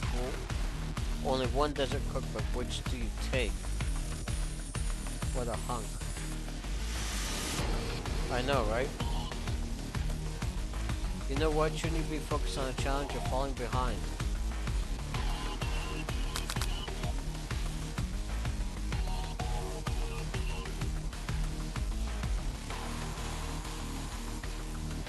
You're really struggling to keep up. Boy, this is... Next station over, Ashley has already been plating elements up for a dish. It's colorful and complex. To make up time, you toss your biscuit dough into a stand mixer. As you do, the crowd gasps. Yikes. Zipped. I know you love nothing more than seeing a fellow punch who lies in the kitchen battle, but sometimes that means sacrificing for the personal touch. Or you might not have any hands, but Frodo does, and a good chef needs to be touching the dough to know when it's properly mixed. There's an easy way and a hard way. You don't get far by going the easy way. When you hear everyone talking, you realize how serious your error was. You immediately shove your hand into the mixer to rescue your dough before it's overmixed. Frodo, no! While you're not fast enough and your hand gets stuck, it's immediately crushed by the quickly spinning beaters. There's no way you'll be able to use that hand for the rest of the match. Oh no. Colonel Sanders shakes his head in shame. What you often find is that the easy way can turn out much, much more difficult. Everyone stop what you're doing right now. This battle is over. It can't be. I was so close to finishing my dish. Sweetheart, look at your hand. You simply can't go on. Oh, that's too bad. And here I am with a completed dish ready to serve. Surely that makes me the winner by default. No, it wouldn't be fair to compare the two on account of Frodo's injury. You see, Sprinkles begins to lick his doggy chops as he locks onto the dish. But I suppose you should at least tell us what you prepared. Well, because I am the sweetest, I skipped straight to dessert. Under this white chocolate dome, you'll find a wide array of delights, taking you on a journey of flavor that tastes good and tells a story of excellence. I was going to ask Frodo to do the honor, but since you're injured, I'm afraid that pouring this creamer of delicate hot chocolate sauce might be too difficult. Colonel Sanders, if you wouldn't mind lending me your strong, steady hand. Colonel Sanders pours the hot chocolate sauce on top of the dome, causing it to melt away, revealing the ingredients hidden within. Inside you'll find a delicate fried cheese croquette atop a slice of honeycomb, ice cream 2 ways, tender nougat, and pearls of blueberry gelée. Colonel Sanders seems intrigued, but perhaps not impressed as he dips his finger in the chocolate sauce. Simplicity isn't your strong suit, is it, Ashley? Oh, you, hee. As he places a sauce-covered finger into his lips, Ashley leans over and whispers something into his ear. A dab of sauce sticks to his mustache. let's internalize our rage. Your rage burns intensely within your eyes as they burst into flames. The flames cause your eyebrows to catch fire and turn to ash. They fall off your face, which means people will have a hard time understanding your emotions for the rest of the semester. Perhaps forever. Embarrassed and ashamed by your poor performance, not to mention your crispy, fried brow, you run for the quad to be alone. The beautiful weather feels like an insult. Inside of you, a storm rages. It's Colonel Sanders. He's probably here to tell you that he and Ashley are in love and have decided to get married. And he won't even ask you to cater his wedding because you're a terrible chef and an awful person. You try to hide from him, but he approaches you directly. I know you're hurting right now. Not just from this devastating loss, but from that run-in with the mixer and that small fire. We should get that checked out. I'm fine. Can't you just leave me alone? I'm a loser. I'm not fit to fill your. Oh wow. Damn. I'm not fit to fill your fryer. Wow. I don't know what I think about that. I'll never be a master chef. Failure is a part of life, not just for you, but for all of us. Do you think I've never failed at anything before? That's exactly what I think. Well then, think again. I wasn't always the man you see before you. Enrolled in culinary school, incredibly handsome, successful, motivated. Well, handsome, sure. I was born that way. But I've walked other paths and arrived at dead ends. I was passionate about life, but I failed as soon as an obstetrician. I was passionate about justice, but I failed as a lawyer. I was passionate about livestock, but even I failed as a meal handler. That one was especially humiliating. Mules can be so cruel. I lost my business partner to a gunfight. I didn't know. People see my delicate ribbon tie and my well-kept beard and assume that I've got it all together. Which is true now, but it hasn't always been. Sounds like this guy could really use a hug. I resolved then that I was going to amount to something. No amount of hours, labor, or money would deter me from giving the best I had to give. As Colonel Sanders changes focus, you can see something ignite inside of him, a burning passion. One has to remember that every failure can be a stepping stone to something better. My new dream is pure. It's honest. It's something that a humble man in a crisp white suit can be proud of. I will create a new chain of chicken restaurants that will bring joy to the entire world and make up for my past misdeeds. Yay! Oh god, what's he doing here? Just as your moment grows intimate, you're interrupted by a threatening, shadowy presence. Oh no, not again. Battle scarred from the night before, you prepare for the worst. It's the sport monster. Borko, the sport monster, is here to fight a hero. Again.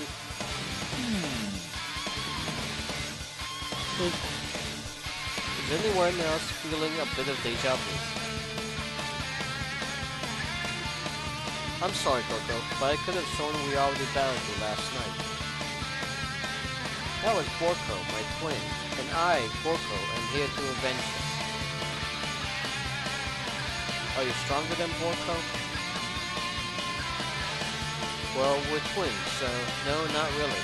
We're pretty much exactly equal in every way. Why do you ask? Colonel Sanders smirks. She is already on the same page as you. It's just that we beat Borko pretty easily, so I don't think you have much of a chance. Not to mention, I feel really guilty about it. If I could take it back, I would. I think what Frodo is saying is, can't we just be friends? Life's too short for making enemies. I suppose we really don't need to fight. It's just that I've got these pointy teeth and claws. All the better for enjoying tasty food. Surely you like to eat, don't we all? Of course I do. Inspiration strikes and you come up with a quick idea. Chomp, chomp on this. You toss a biscuit into Gorgo's open mouth and he devours it in one gulp. Delicious, you're much nicer than the evil students who once upon a time turned me into this creature who stands here today.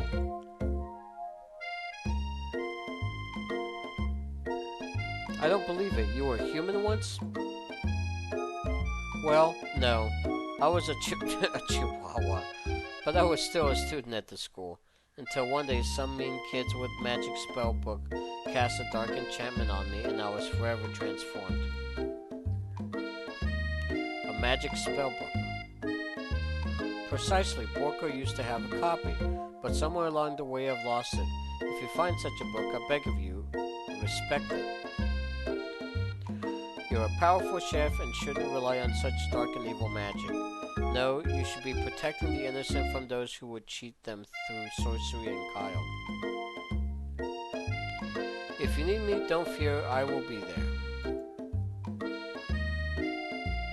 It sounds like there are some bad cooks in the kitchen of life, Frodo. Frodo, together, I am sure we can defeat them.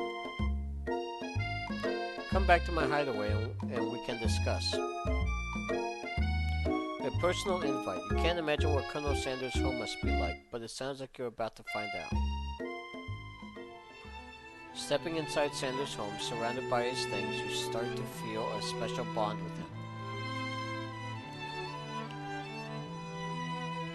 It looks like you live such an exciting life, Colonel Sanders. Every day can be an adventure if you approach it with the right attitude. Long ago I made the decision to never stop searching, never stop working, never stop imagining. Have you been working on any new recipes of your own lately? I'm always excited to talk about food and with another ambitious chef. Well, there is something. It's just a side dish that I've been tinkering with, trying to find the right balance of flavors and textures. I'm not sure I've nailed it yet, but I'm close. Colonel Sanders' eyes perk up as he starts to wonder what dish you might be describing.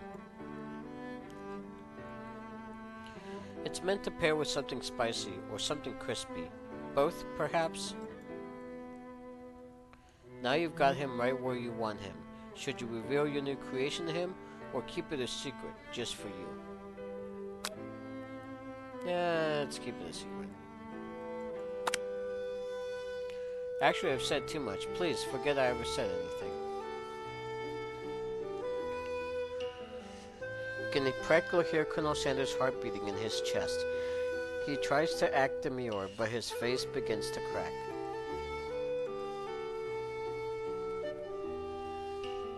I can appreciate a good secret, of course. In fact, I've got many, nearly a dozen in my fried chicken recipe alone.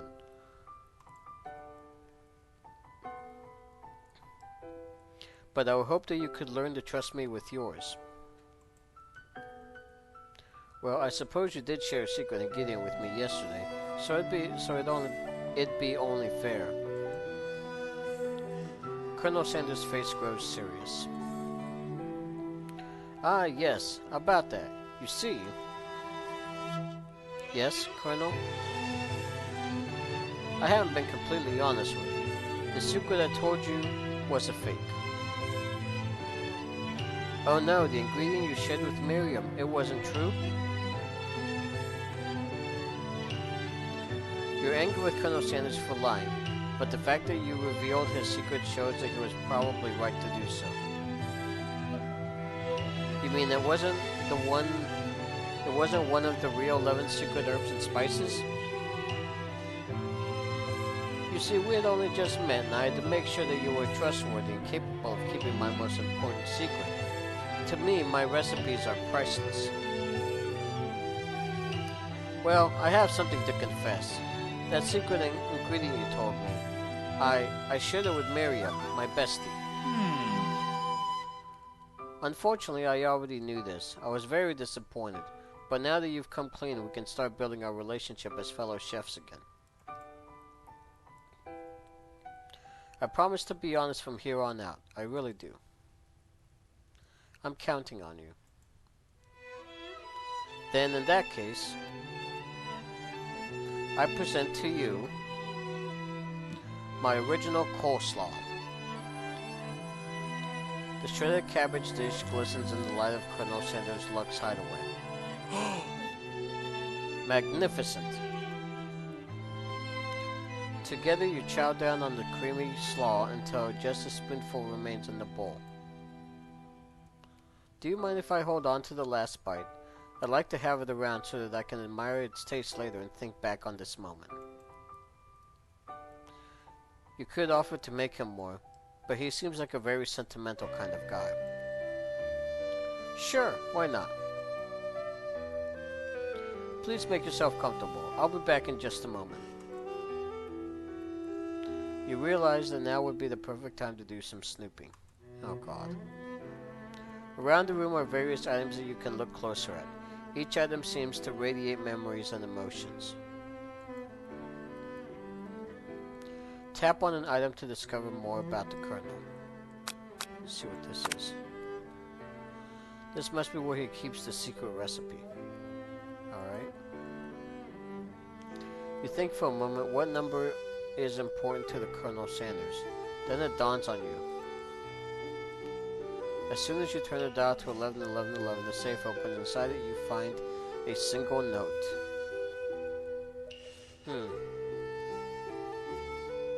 Can chicken be prepared sashimi style? Tap on an item to discover more about the Colonel. An adorable little baby boy crawls across the floor. From the goatee and mustache combo he sports, you figure that this must be the Colonel Sanders. Must be Colonel Sanders himself. That, or maybe it's a drumstick that he seems to be waving like a rattle. Who frames a baby picture of just themselves? Probably the same type of person who would make their own face the logo of the company they founded. Am I right? Tap on an item to discover more about the Colonel.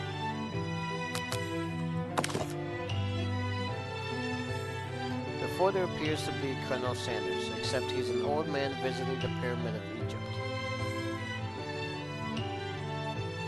Maybe this is where he discovered one of the secret herbs and spices. Tap on an item to discover more about the Colonel.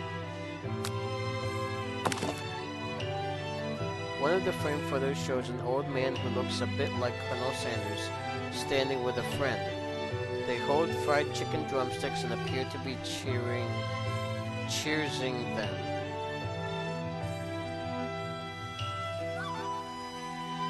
You look closely and see that there's a short inscription. I wonder who my friend Pete is. Tap on item to discover. Okay, let's see what this is about. You take a closer look at a large urn sitting on a nearby pedestal. There's a plaque on it. It's dusty, but when you wipe it off, you can read the inscription.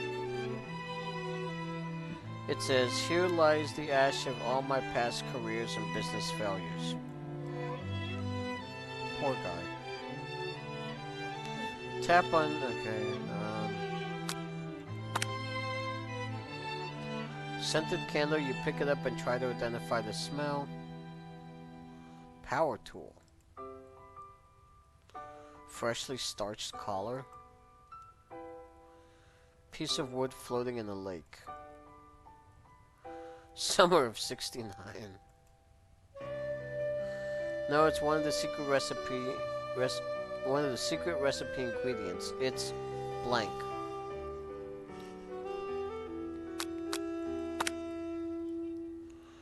A lock of silver hair is woven through the teeth of the comb. Upon further inspection, you realize that the hair therein isn't just silver in color. It's actually made of spun silver.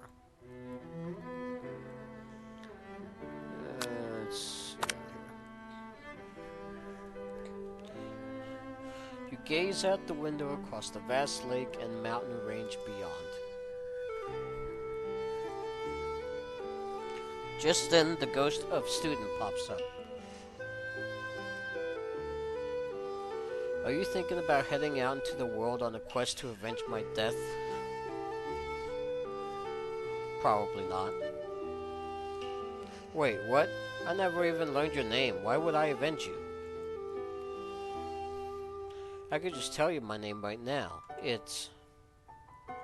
Can't you see I'm in the middle of something? You open the window a crack and the ghost of student is swept out with a breeze. Poor guy.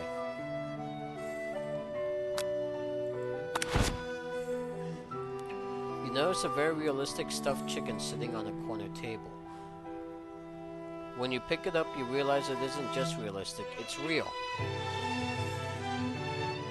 Taxidermy. Must have been important to Colonel Sanders when he was alive. A little note clipped to the chicken's foot reads, "The true state bird of the great state of Kentucky." Okay, and this is the last one, I believe. You open the door to Colonel Sanders' closet and find a row of his signature white suits hanging within. You take one off its hanger and try it on. The jacket is a bit big for you, but it's soft and comfortable. You give yourself a deep hug, breathing in his scent. They say that home is where the heart is. Is this what they meant? Before you can look any further, you hear Colonel Sanders returning. He has a new dish that he has been working on, and he wants you to taste it. You try to act casual until he asks you why you're wearing his jacket. Aww. I don't usually loan those out, but I must say it does look good on you. Oh crap, the jacket. You forgot to take it off.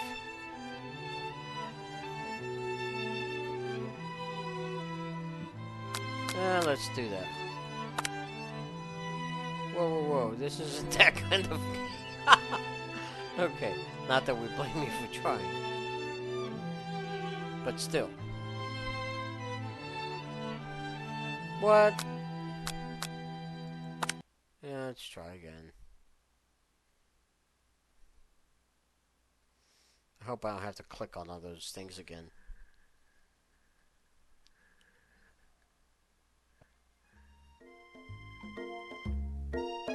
Oh no. Oh no. We have to go through all of this again?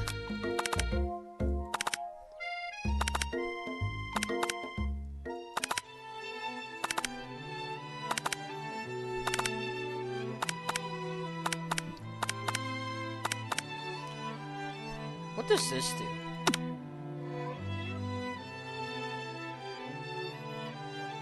Resume load settings, title screen.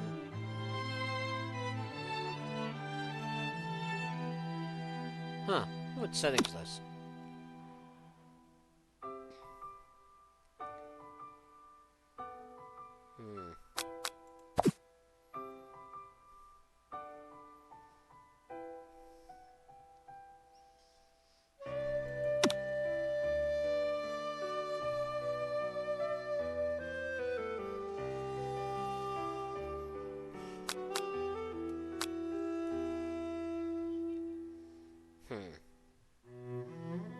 Guess that's...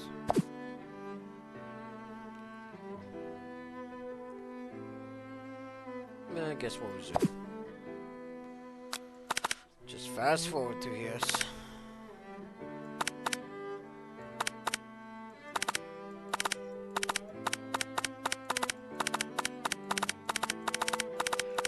Alright, yeah, we're getting... the sport monster.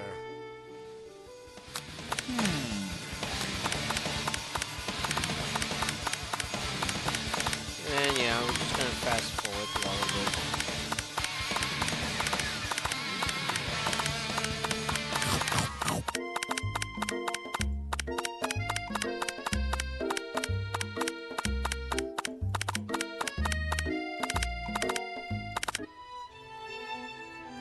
Alright.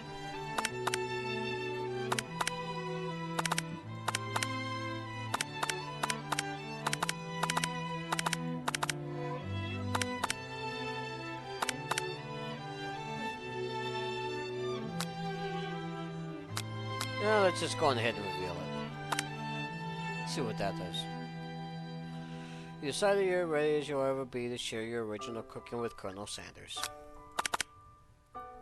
Before you can talk yourself out of it, you decide to dive in head first. You reach into your lunch bag for a special dish that you've been keeping on ice all day. I present to you my original coleslaw. The shredded cabbage, blah blah blah. They like the cabbage, magnificent. Spoonful. Okay.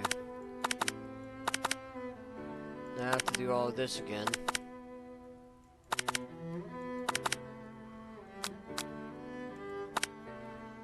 Okay.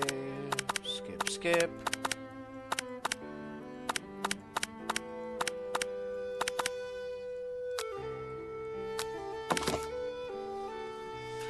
Skip, skip.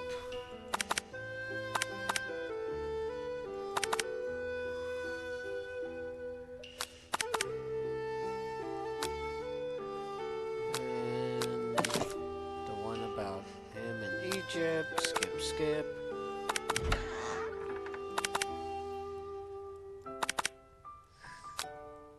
Maybe we'll go into that.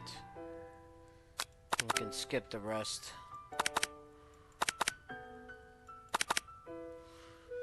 His new dish has been warmed to the taste. Blah, blah.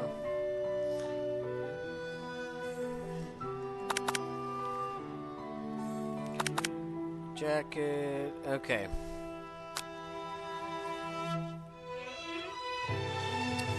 Fess up and tell the truth. You confess. Think I've developed feelings for you. If you do, but I'm concerned I can't let anything get in the way of my dreams. Overwhelmed, you take off the jacket and run for the door. But the thought of leaving Colonel in the midst of such an emotional breakthrough gives you pause. You stop yourself. Colonel? Yes, Frodo. I honestly think this may be the beginning of something wonderful. I think you're right. We should take things slow. You talk late into the night and drift off into a slumber. Dream sequence. Again. Z's. You wake to a beautiful morning, Colonel Sanders' hideaway. Did you make the right decision on how to respond to Colonel Sanders? Only time will truly tell. Today is the day that could change the rest of your life. Your thoughts are interrupted when Colonel Sanders emerges into the room. He is holding a gorgeously plated breakfast and your mouth waters at the sight of it. Here's a simple breakfast I just whipped up. It's meticulous. Fried chicken for breakfast. Alrighty then. You taste Colonel Sanders' food and takes you on a journey. When you return, he's waiting to ask you an important question. So, would you say we're the perfect match? Sure. How presumptuous. My cuisine and your taste buds, that is.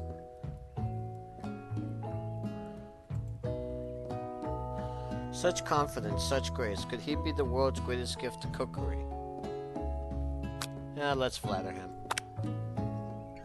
You know, I think we might make a great team. A single tear begins to pull in the corner of his eyes as he gazes out the window. And with the right business partner, I know I can't fail. Business partner, could he be talking to you? It's all happening so quickly. Overcome with emotion and confused by your feelings, you're on the verge of tears. Unable to speak, the only answer you can find is to turn out the door and get home. Sorry, is to run out the door and get home. There's still one more day of school after all. The University of Cooking School Academy for Learning waits for no one. You get home to find something very surprising. Your best friend is there waiting for you. where have you been? Because I had one heck of a night. I've been desperate to talk to you about it, but I couldn't find you. I got worried that something had happened to you. It's okay, I was just... But now that it turns out you're fine, I can finally get you up to speed on the saga of Miriam. Sure, but... You will not believe what happened to me after school yesterday. I went on a date. I think I can believe that. Since I'd been partnered with Bob, he asked me to go out with him. Of course, I told him, you'd better harness those wild horses, young man. I'm not that kind of a girl. But he was just interested in spending some one-on-one time together and getting to know me, so I said, yeah, sure, I can get to know the little guy. Long story short, he took me to his favorite shush house, but things quickly spiraled out of control. What is a shush house? Actually, you know what? I don't think I even want to know. Did she just say shush house? As if that's a thing people just say? What is that even referring to? And now I'm not really sure where we stand. You don't give Miriam time to tell her whole story. However, bottling up the details of your night is just too much to bear. And I went on a date too, back to Colonel Sanders' house, where I spent the night with him. You what? Nothing happened but the emotional connection. Wowzers. Miriam tells you to move on from this whole Colonel Sanders obsession and focus on school. If being obsessed with Colonel Sanders is wrong, you don't want to be right. After a short argument, you both agree to go your separate ways. What? When you arrive at school, you encounter your rivals in the quad. You can tell from a distance that they're picking on Pop, though he himself might not quite grasp that fact. Because, you know, he's Pop. What's a swirly? It sounds delicious. Oh, God. Oh, it's great. I'll order you up one right away. I'll have my swirly with sprinkles, please. Hee. Sprinkles is a dog and a treat. You can get your swirly dip, too.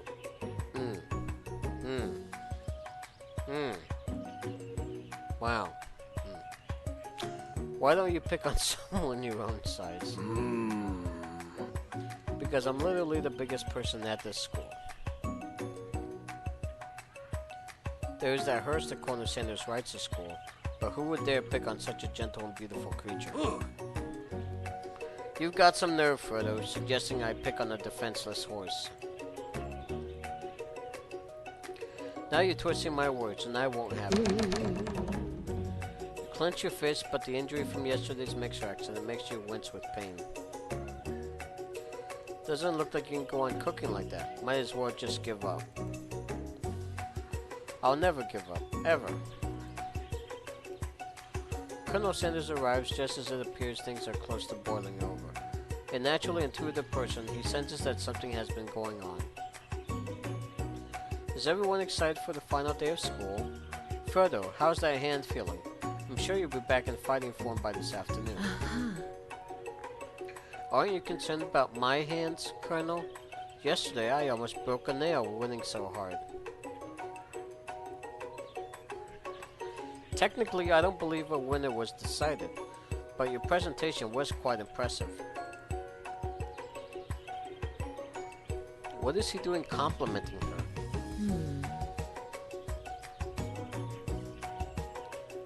Well, what about the flavor of my delicate, warm, gooey chocolate sauce? It was clear that you're passionate about how your food is received. That's a lot of words to say it was bland. Excuse me, Frodo. I am more than capable enough to speak for myself. Maybe you could tell me more of your thoughts as we walk into class, Colonel. I'm always interested in discussing the fine art of fine foods. See you inside, Frodo. Annoyed by Colonel Sanders' inability to see Ashley for who you know she really is, you walk across the quad to get some distance.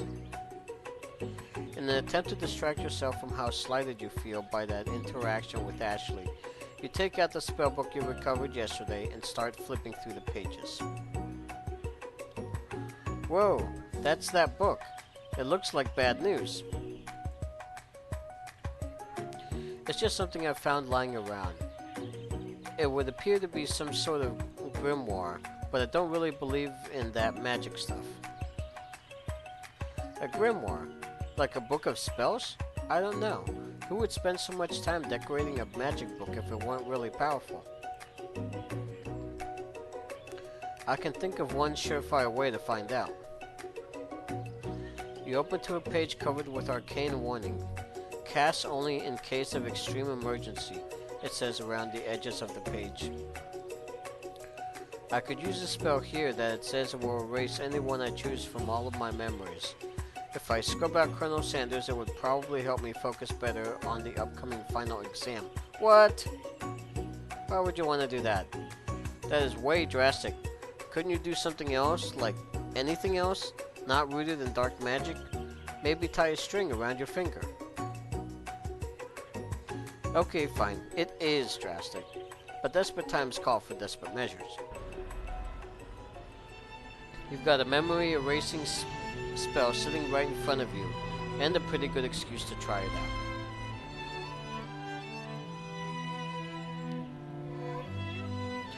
out. Nah, let's not cast the spell. You take your friend's advice and put the book away. It's almost time for class. Sprinkles is already in the room waiting for the students to arrive. He clears his voice to make a quick announcement. I want you all to know I feel something of a dog moment coming on, but I assure you it's nothing to be afraid of. His cute little nose scrunches up and he begins to breathe quickly. He must be hungry, reach for some old homework to give him as a snack. Dogs can be rather unpredictable, especially Sprinkles. Wait to see what happens. Yeah, let's wait to see.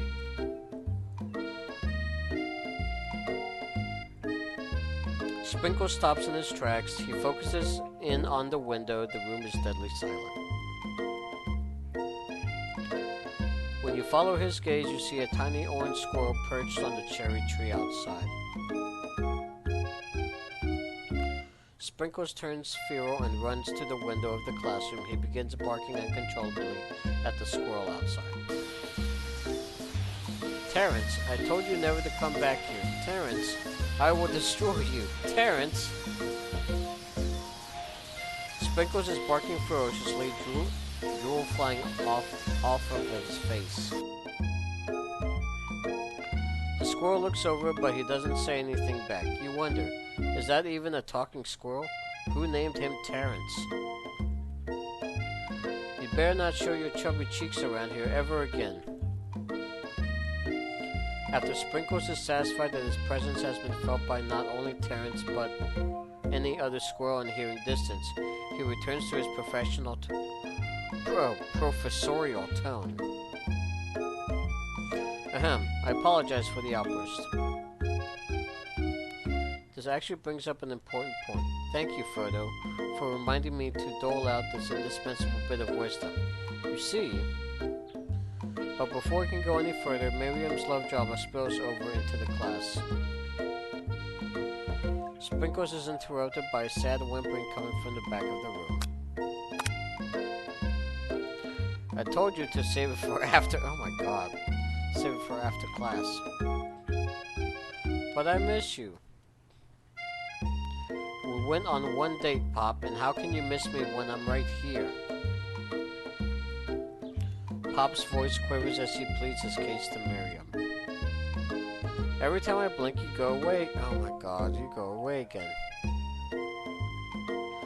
That's a really cute thing to say, Miriam. Miriam, what happened between you and Pop?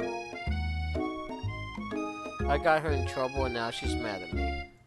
What did you do?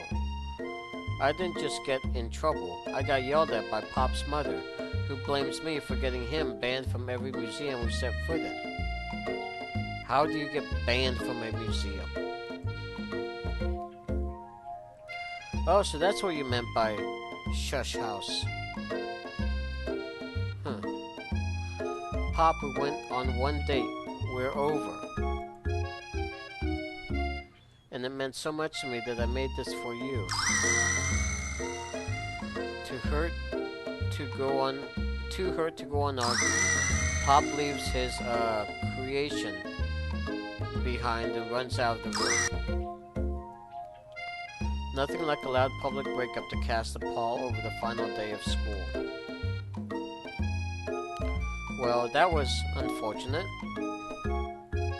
But we mustn't be distracted from what lies ahead. The final competition showdown challenge exam. I'm still working on the title, but I think you get it. Test time approaches. See you all in the arena. But before you can think about your upcoming competition, there's a very beautiful soul nearby in need of a pep talk. Hey Miriam, are you okay? Okay. I'm so mad I could smash a tiny mug, spilling several droplets of hot cocoa all over the floor. How could he embarrass me in class like that, in front of everyone?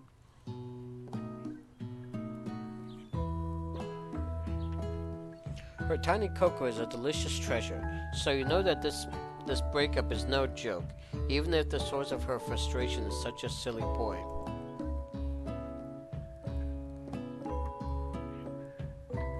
I know that you know this, but I'm gonna say it out loud. You don't need anyone. Me and you, we're gonna cruise through this final test and hit the carpool lane to Success City. Miriam brightens up, imagining the wind rushing through her short bangs, but she hesitates to embrace the feeling all the way. You're not going to saddle up on Colonel Sanders' stallion and ride off into the sunset without me. Alright. I guess both of them want to saddle up on Colonel Sanders' stallion. Of course not. Maybe, sorta, but I'm sure there's a pony out there with your name on it, and the ranch big enough for both of us and whoever else we want to bring along. If it's not Pop or Clank or anyone else you meet today, tomorrow, or this whole year, so what? You're a special person who shouldn't settle for the first someone to show a little interest anyhow. Miriam gives you a big hug and wipes the tears from her cheek. I should really review my menu for today. I'm going to make a very special soup. And I bet that Professor Dog is gonna love it up. While you were pep-talking Miriam, you completely missed lunch, but that's okay because you had a better idea of how to spend the time before your exam. You've decided to head to the arena early to practice a dish. This is it, the location of your final challenge. A test of will, a test of courage, a test of talent. And a chance to beat the pants off Van Vanen and the supposed Man-Man and his evil counterpart, Ashley. As planned, you begin to run through a quick test of a recipe you've been working on, Frodo's famous chicken pot pie. After practicing for months, making this dish comes second nature to you, and you're able to quickly get a fresh pot pie in the oven. But as soon as you do, your cram session is interrupted by Colonel Sanders. Frodo, what are you doing here? There's still time before the final exam. Oh, just taking it all in. I'm big into visualizing success. I'm looking at my station and picturing victory. The pot pie has begun to bake and the smell is slowly filling the space around you.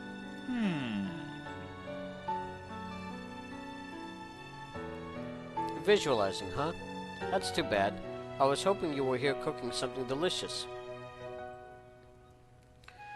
You'd usually happily share your food with anyone who is hungry, but the last time you let Colonel Sanders get in your head, it cost you a cook-off. You decided it's time to put your cooking above your romantic desires, but that decision gets hard to stick to when the oven timer goes off behind you. Fess up about your practice dish. Okay, you got me. I'm doing a little bit more than visualizing. I know. My nose can smell a pot pie from 400 yards. That's an oddly specific distance, but you'd expect nothing less from such an oddly specific man. You knew it was a pot pie just from the smell? Not just a pot pie, but a chicken pot pie with an all-butter crust. And my nose is telling me something else. Oh no, is it burning? Haha, no. I can smell that it was made with a heaping helping of TLC. But it'll probably start burning any second if you don't pull it out. The moment of truth. Wow. It's the best pot pie I've ever tasted. I've always loved country cooking and I could eat this all day. There's no time left. The final showdown is about to begin. Sprinkles lays down the ground rules. There are no rules, that is, except to cook with everything you've got. You step up for the cook-off of a lifetime. You decide that mac and cheese, plus the pot pie you've been practicing, are just the dishes that'll push you over the edge to victory.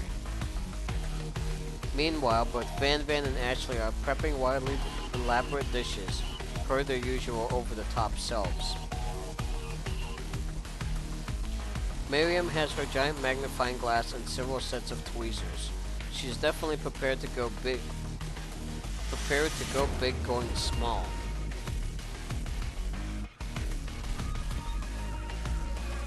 Colonel Sanders seems to be harnessing his 11 herbs and spices, but he's trying to find a way to improve something perfect. His original recipe fried chicken. The intensity in the room starts at a full 10 out of 10 with a frenzy of action. Everyone is calling out really cool special cooking moves as they prepare their food. Wow, this is getting serious. Colonel Sanders batters his chicken as it levitates through the air. Egg wash. Miriam furiously injects ingredients into an itty-bitty pot of broth. Best friend Baster Blaster. Van flexes his pectorals as he chops open a sea urchin. Let's rock and roid. Ashley scoops her pastries off the tray with lightning speed. Shallow personality spatula. Even Clank gets in on it. 5-dial pressure point chicken cooking technique. Wait, when did Clank learn to speak English? This is starting to remind me of a shonen anime. It's the singularity, as was foretold. We mustn't let it happen, or the appliance uprising will take us all. Self-destruct. Van quickly unplugs Clank and rolls him out the back door of the arena. As you frantically prepare your dish, you notice Ashley has her spellbook out. Is she going to use some dark magic to turn the tide? You've got a book of your own, and you're desperate not to see her win another battle. Should you take this opportunity to fight magic with magic, even if it's almost certainly evil magic? Do it the hard way. Who needs magic when you've got passion? I'm going to do it the hard way. Colonel Sanders sees that you've chosen to win on your own terms, and he gives you a subtle wink from across the room. I believe in you, Frodo. God, this is so cheesy. Miriam notices too. Aww. And I've always believed in you, Frodo, since we were little kids, because I'm your best friend forever. BFF. You turn to notice that Miriam is at your station, cheering for you. Miriam, what about your dish? If you're here cheering, who is cooking? Tiny food, short cooked up. I'm actually already done, so I thought I'd help you. Oh, that's sweet, but... Miriam tosses a handful of spices directly into your boiling noodles. Aha! It's the secret ingredient. However, she doesn't know that you lied and the ingredient was made up. And where in the world did she get Eye of Newt from? The boiling pot explodes, sending Miriam flying backwards. The watery noodles begin to swirl in the air, bubbling in a dark cloud that thickens and congeals before your very eyes. It is I, Steve the Sport Monster. Oh, jeez. Steve? Wait, what happened to Gorko? You're not here to battle me, are you? We sport monsters are many. I think Gorko had a day off, but you have conjured Steve, and I hate to battle. So I'd say you're doing pretty all right. Oh hey, you're in the middle of cooking competition. I love this stuff. It's better than TV. You crazy kids and your culinary skills really impress me. Mind if I hang out? I'm sorry, Steve, but I'm kind of in the middle of something. Do you mind? Steve the Spork Monster notices that you've got the grimoire stashed beneath your cooking station. I see what you're up to. Crisscross some magical items and accidentally summon me, huh? Haha, yeah, you guessed it, sorta. If you're here, would you mind tossing some fresh noodles in a pot of salted water? I'd love to. I've always wanted to be a top chef, actually. You know, when I was just a little spork pup back in the old country. You can feel Spork Monster winding up to tell you a very long and involved story. You don't know exactly where they came from, but it seems like it was probably lonely there. Actually, you know what? Maybe you should watch from the stands. I really need to focus on this competition. I understand. It's kind of like that time in Monster School that I'd fallen asleep during Scare Tactics class when I woke up. You toss a serious stare at Steve and he takes the hint. Never mind, I'll tell you later. Good luck. Having suffered this huge setback, you don't know how you could ever win.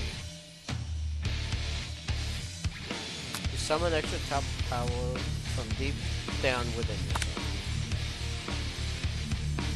I can do this, I have what it takes, I came here to win.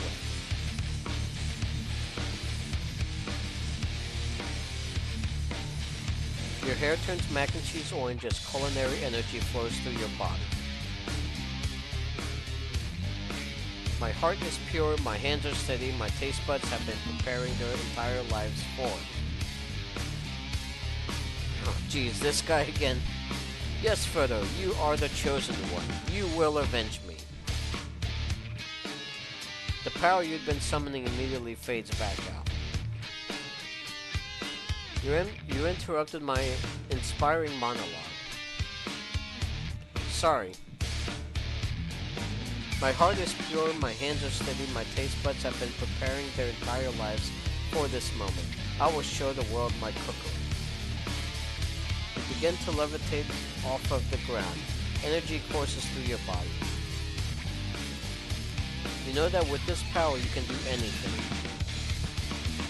Except turn back time, which would be super useful, because while you were powering up, the chicken pot pie overcooked in the oven and can't be, oh no, can't be served. But don't worry, dear Frodo, you may have suffered some setbacks, but all is not lost.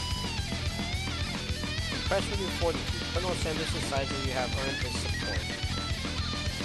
I've been watching you today, and I must say, I'm truly impressed. You've been thinking on your feet and rolling with the punches. He steps up to your station and stands right beside you. I'm here to help. All you've managed to make is mac and cheese, and time is almost up, so you're going to need it. But Colonel Sanders, what about the test? What will happen to you? What about the rules?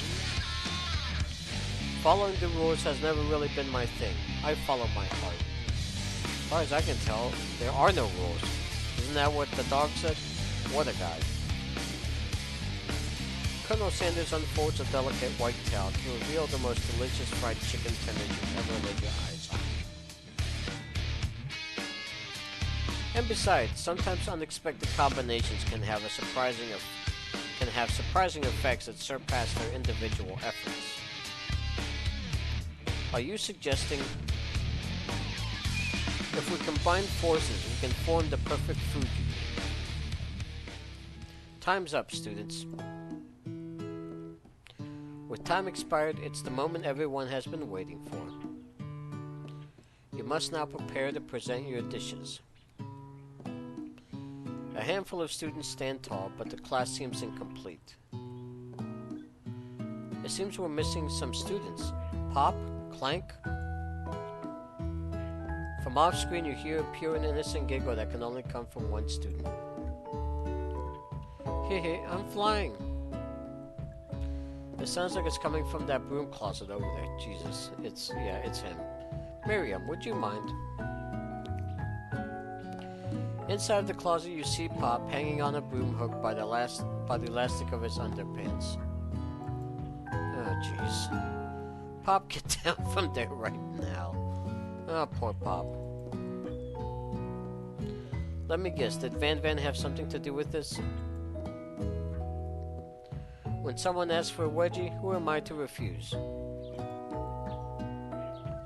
I thought a wedgie was a salad. Oh, jeez. Was a salad. It looks like Pop is eliminated from the challenge, seeing how he didn't cook anything. I can't feel my legs. May I be excused? Sure. You kids and your pranks, I must say, it's not the worst prank in UCSAR history, but it's not exactly yearbook material. Wait a second. Pranks, Clank. Where did that pressure cooker roll off to? You wait to hear a signature word beep or other onomatopoeia, but there's none. Somehow must have gotten unplugged. Wow, that's awkward. Somehow he must have gotten unplugged, I guess. We'll have to figure that out later. That leaves only 4 remaining students. Please collect your final projects. Yes, it has been a long semester. 3 days is a very long semester. Wow, 3 whole days long. But after days of hard work, the time has come for me to eat. Miriam, please step forward. Now, describe your dish. I've made tender udon noodles and savory soup. My word, it's so delicate. Is that a teeny tiny Naruto maki I spy afloat in this itsy bitsy bowl? Yes, chef. Please call me Sprinkles. Chef is my father's name. Yes, Sprinkles. And some green tea made from baby tea leaves that I picked myself. Sprinkles carefully sniffs around the dish before opening his mouth and letting just the tip of his pink dog tongue dip into the bowl. Sublime. Would anyone else like a taste? Oh, come on. I'm not one of those dogs who doesn't floss. I even have a really cute electric toothbrush for dogs. Fine, I'll enjoy it all by myself. And in a flash, the entire meal has been devoured. Not that it took much. It was less than a thimble's worth of soup. A plus. Rarely do I taste a dish with as much love poured into it as yours. Miriam is overjoyed. She gives you a huge hug. Thank you, Frodo, for helping me to believe in myself. Van Van, you're up. Now, describe your dish. I made uni over smooth egg custard in an axe-hewn urchin shell, topped with caviar. Did you skewer one type of urchin with spines from a second, different colored type of urchin? Yes, Sprinkles. A bit much, don't you think? That's exactly why I did it. A bit much is kind of my brand. Doesn't it look cool?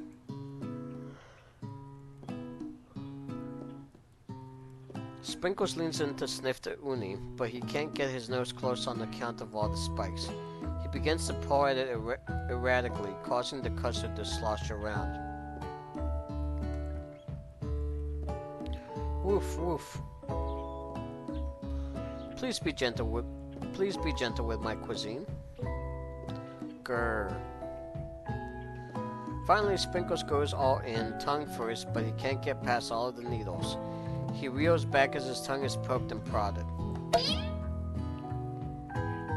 Ouch, my tongue. The professor appears to be having an allergic reaction to the sting. I can't eat this. It keeps poking my tongue. Disqualified. Aww. A stunning turn of events. Who would have thought that serving food in a bowl made of needles could make it difficult to eat? Dejected, Van Van does not go gentle into the night. Disqualified for glamour. Don't discount simplicity. This isn't the last you've heard of me. Before forcing us to endure his swollen tongue for another moment, Sprinkles graciously laps up a bowl of milk. I know. Yeah, I'm a dog and I drink milk. Get over it. Sometimes it helps calm my agitated tongue. Next student, Ashley, it's time to step up. Now describe your dish. I made orange blossom Turkish delight in a light rose water syrup, topped with French meringue and connected by sugar glass. That actually doesn't sound too bad. Indeed, it's quite delightful. However, I'd ask that you please refrain from eating it or attempting to taste it in any way. It's very fragile and meant to be a display piece. What? Don't eat the food? At a cooking school? Got toast in your ears or something, Frodo? I told you, it's a display piece. Ashley, I must say, it is beautiful. However, this is a cooking competition at a cooking school. Yeah, which is why I cooked it, and did an extremely good job cooking it too. I didn't realize that we were having an eating exam. If I wanted to be judged on eating, I'd go to College of Eating, School for the Hungry. I suppose you could smell it, if you're absolutely insisted, but don't breathe too hard, you might disrupt the sugar spiral. If the food cannot be eaten, it cannot be judged. You are disqualified. Rage overtakes Ashley, and she finally cannot keep her two-faced routine up. You wouldn't know high-end cuisine if it cooked you. And with that, Ashley storms off to rededicate herself to being the best, but this time without being shackled by trying to be fake nice and liked by everyone. This isn't the last you've heard of me, either. If this class gets much smaller, I'll be teaching myself. You and Colonel Sanders, the final cooks, step up together. Two chefs. What began as a bowl of delicious mac and cheese has become something else. He examines it closely, sniffing and eyeing the bowl. Uh-oh, I don't have a good feeling about this. From somewhere in the room, a literal drum roll plays. Just when I thought I've seen everything in this kitchen, you give me this thing, and completely blow me away. In my 49 dog years of life, I've never tasted anything so delicious and perfectly balanced. It's so delicious, in fact, that everyone passes the class. You pass, and you pass, and you get a pass. Everyone gathered around and partakes of the mac and cheese bowl. They all seem to transcend this reality into another dimension. You win. Together, you and Colonel Sanders have made a new menu item. The new menu item is so impressive, even the Van and Ashley are... Wait. The new menu item is so impressive, even the Van and Ashley are drawn back in by its magnetic fragrance. When they gaze upon your mac and cheese bowl, they admit that you are indeed an excellent chef. Sprinkles declares that you have passed. Everyone has passed. There were supposed to be more battles, but come on, how could they be better than this one? Now that the school year is complete and everyone has graduated, the students return for one last assignment, to get their groove on. The cafeteria has been completely redecorated in order to serve as a site of the school's graduation dance. Compared to the massive high-tech cooking arena, the humble decor seems downright cute and cozy. DJ Dog is in the house. Ugh. You knew that Sprinkles was a master chef, but also a world-renowned turntablist. Who says you can't teach an old dog new tricks?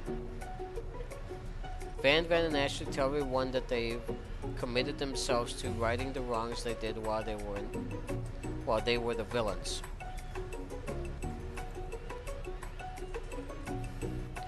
For a moment, you actually believe them. Not another haunting. Oh god, it's that kid again. No ghosts allowed at graduation. It's clearly written in the school's bylaws. I was never actually a ghost. It was all a trick to get you to finally notice me. So he was wanting to get Senpai to notice him. Okay. Oh, amusing. Now that everyone is together, it's the Spork Monster. He has totally mellowed out. Everyone, the Spork Monster is no more. From here out, I prefer that everyone refer to me by my new name, Party Monster. Student tries to finish what he had to say, but everyone is too wrapped up talking to Party Monster. Dejected, student walks off. Poor guy. Maybe things didn't work out for Miriam romantically, but she found a love in her cooking, and you know she's gonna do great. A red carpet rolls out across the floor of the ballroom. It's like a Hollywood movie premiere. Who could command such an entrance? It's Pop. He arrived late to the dance, but apparently for good reason. Walking the carpet, you see perched atop his dirty chef's hat.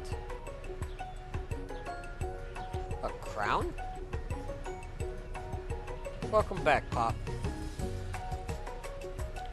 You know you weren't able to complete the final exam and accept your diploma. So we had it mailed directly to your father. We figured it was the least we could do for the school's dean. Oh, now I get it. And we get a new wing on the school, not to mention the honor of educating the son of the chancellor of such and such. Miriam, will you be my lady king? What an incredible turn of events, an offer to join the royal family. It's like a dream come true. You'll get to be a princess, or maybe a queen. I'm not sure if he even knows, but either way, crowns and gowns, baby. I'm sorry, Pop, but I'm not interested. Not now, at least. I've got so much to do with my life. A twist on a twist. So many more 3-day universities to attend. So many tiny fruits to meticulously sculpt and then watch get accidentally blown away by a single sneeze. Okie dokie. The music at the dance is interrupted by the sound of sparking and electrical hissing. And it's probably, what's his name? Clank. It's Clank, who has arrived late to the dance.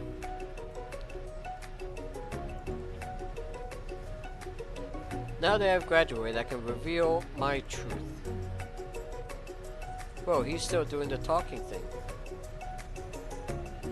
I am Clank, and then I am not of this earth. I am actually from a faraway planet in another dimension. What? What? I actually feel like I knew this the whole time. Now that I've learned the ways of your kind, I must return. A portal opens up and Clank disappears through it. Finally, Colonel Sanders arrives. Howdy, classmates. Just like the first day you met him, he has come prepared to feed the entire class. However, it's not enough to just give them a bucket of chicken. This time, it's a full meal.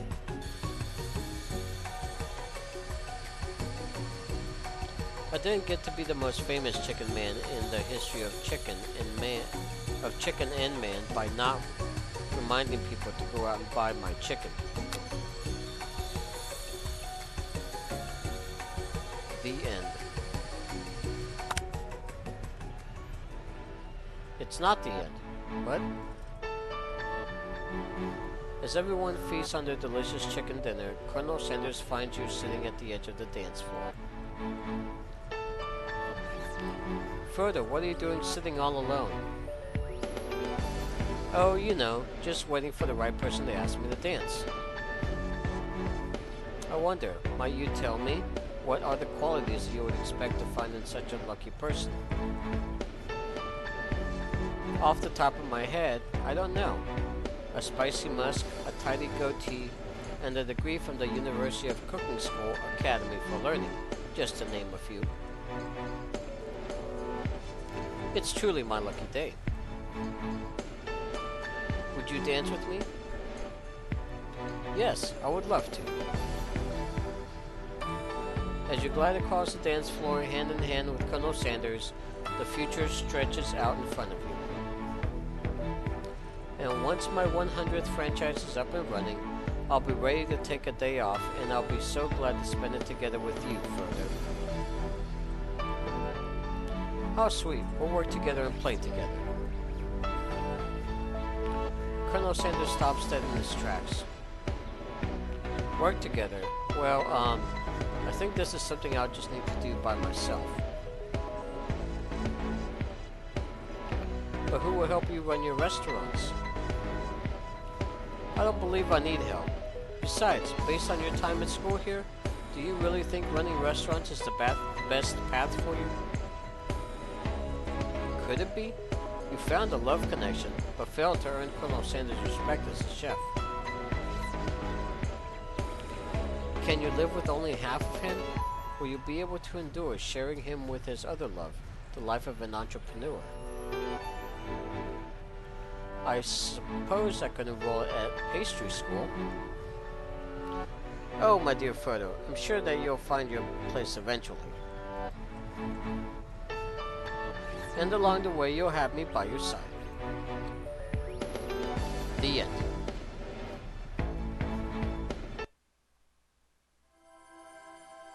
KFC presents.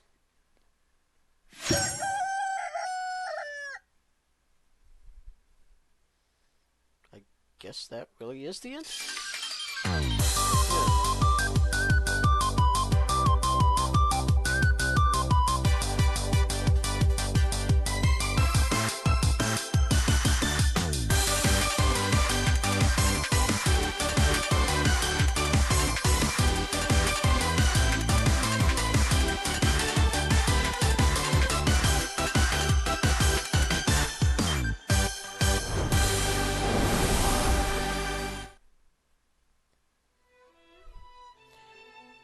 You know, that was actually not that bad of a game. I gotta admit, I actually rather enjoyed it. The story was rather funny at times. It was also rather cringy at times, but overall, I actually rather enjoyed the story, and it wasn't bad. Um, Again, my name is Elisar. I want to thank you all for watching this. I know this is longer than most of my other videos, but I figured it was a short game, and I just go on ahead and just do it all in one video instead of splitting it up in the pieces. So anyway, thanks again for watching. Really appreciate it. My name's Elisar. Feel free to like, share, and subscribe. All that jazz. And I will catch you all in the next video. Bye bye.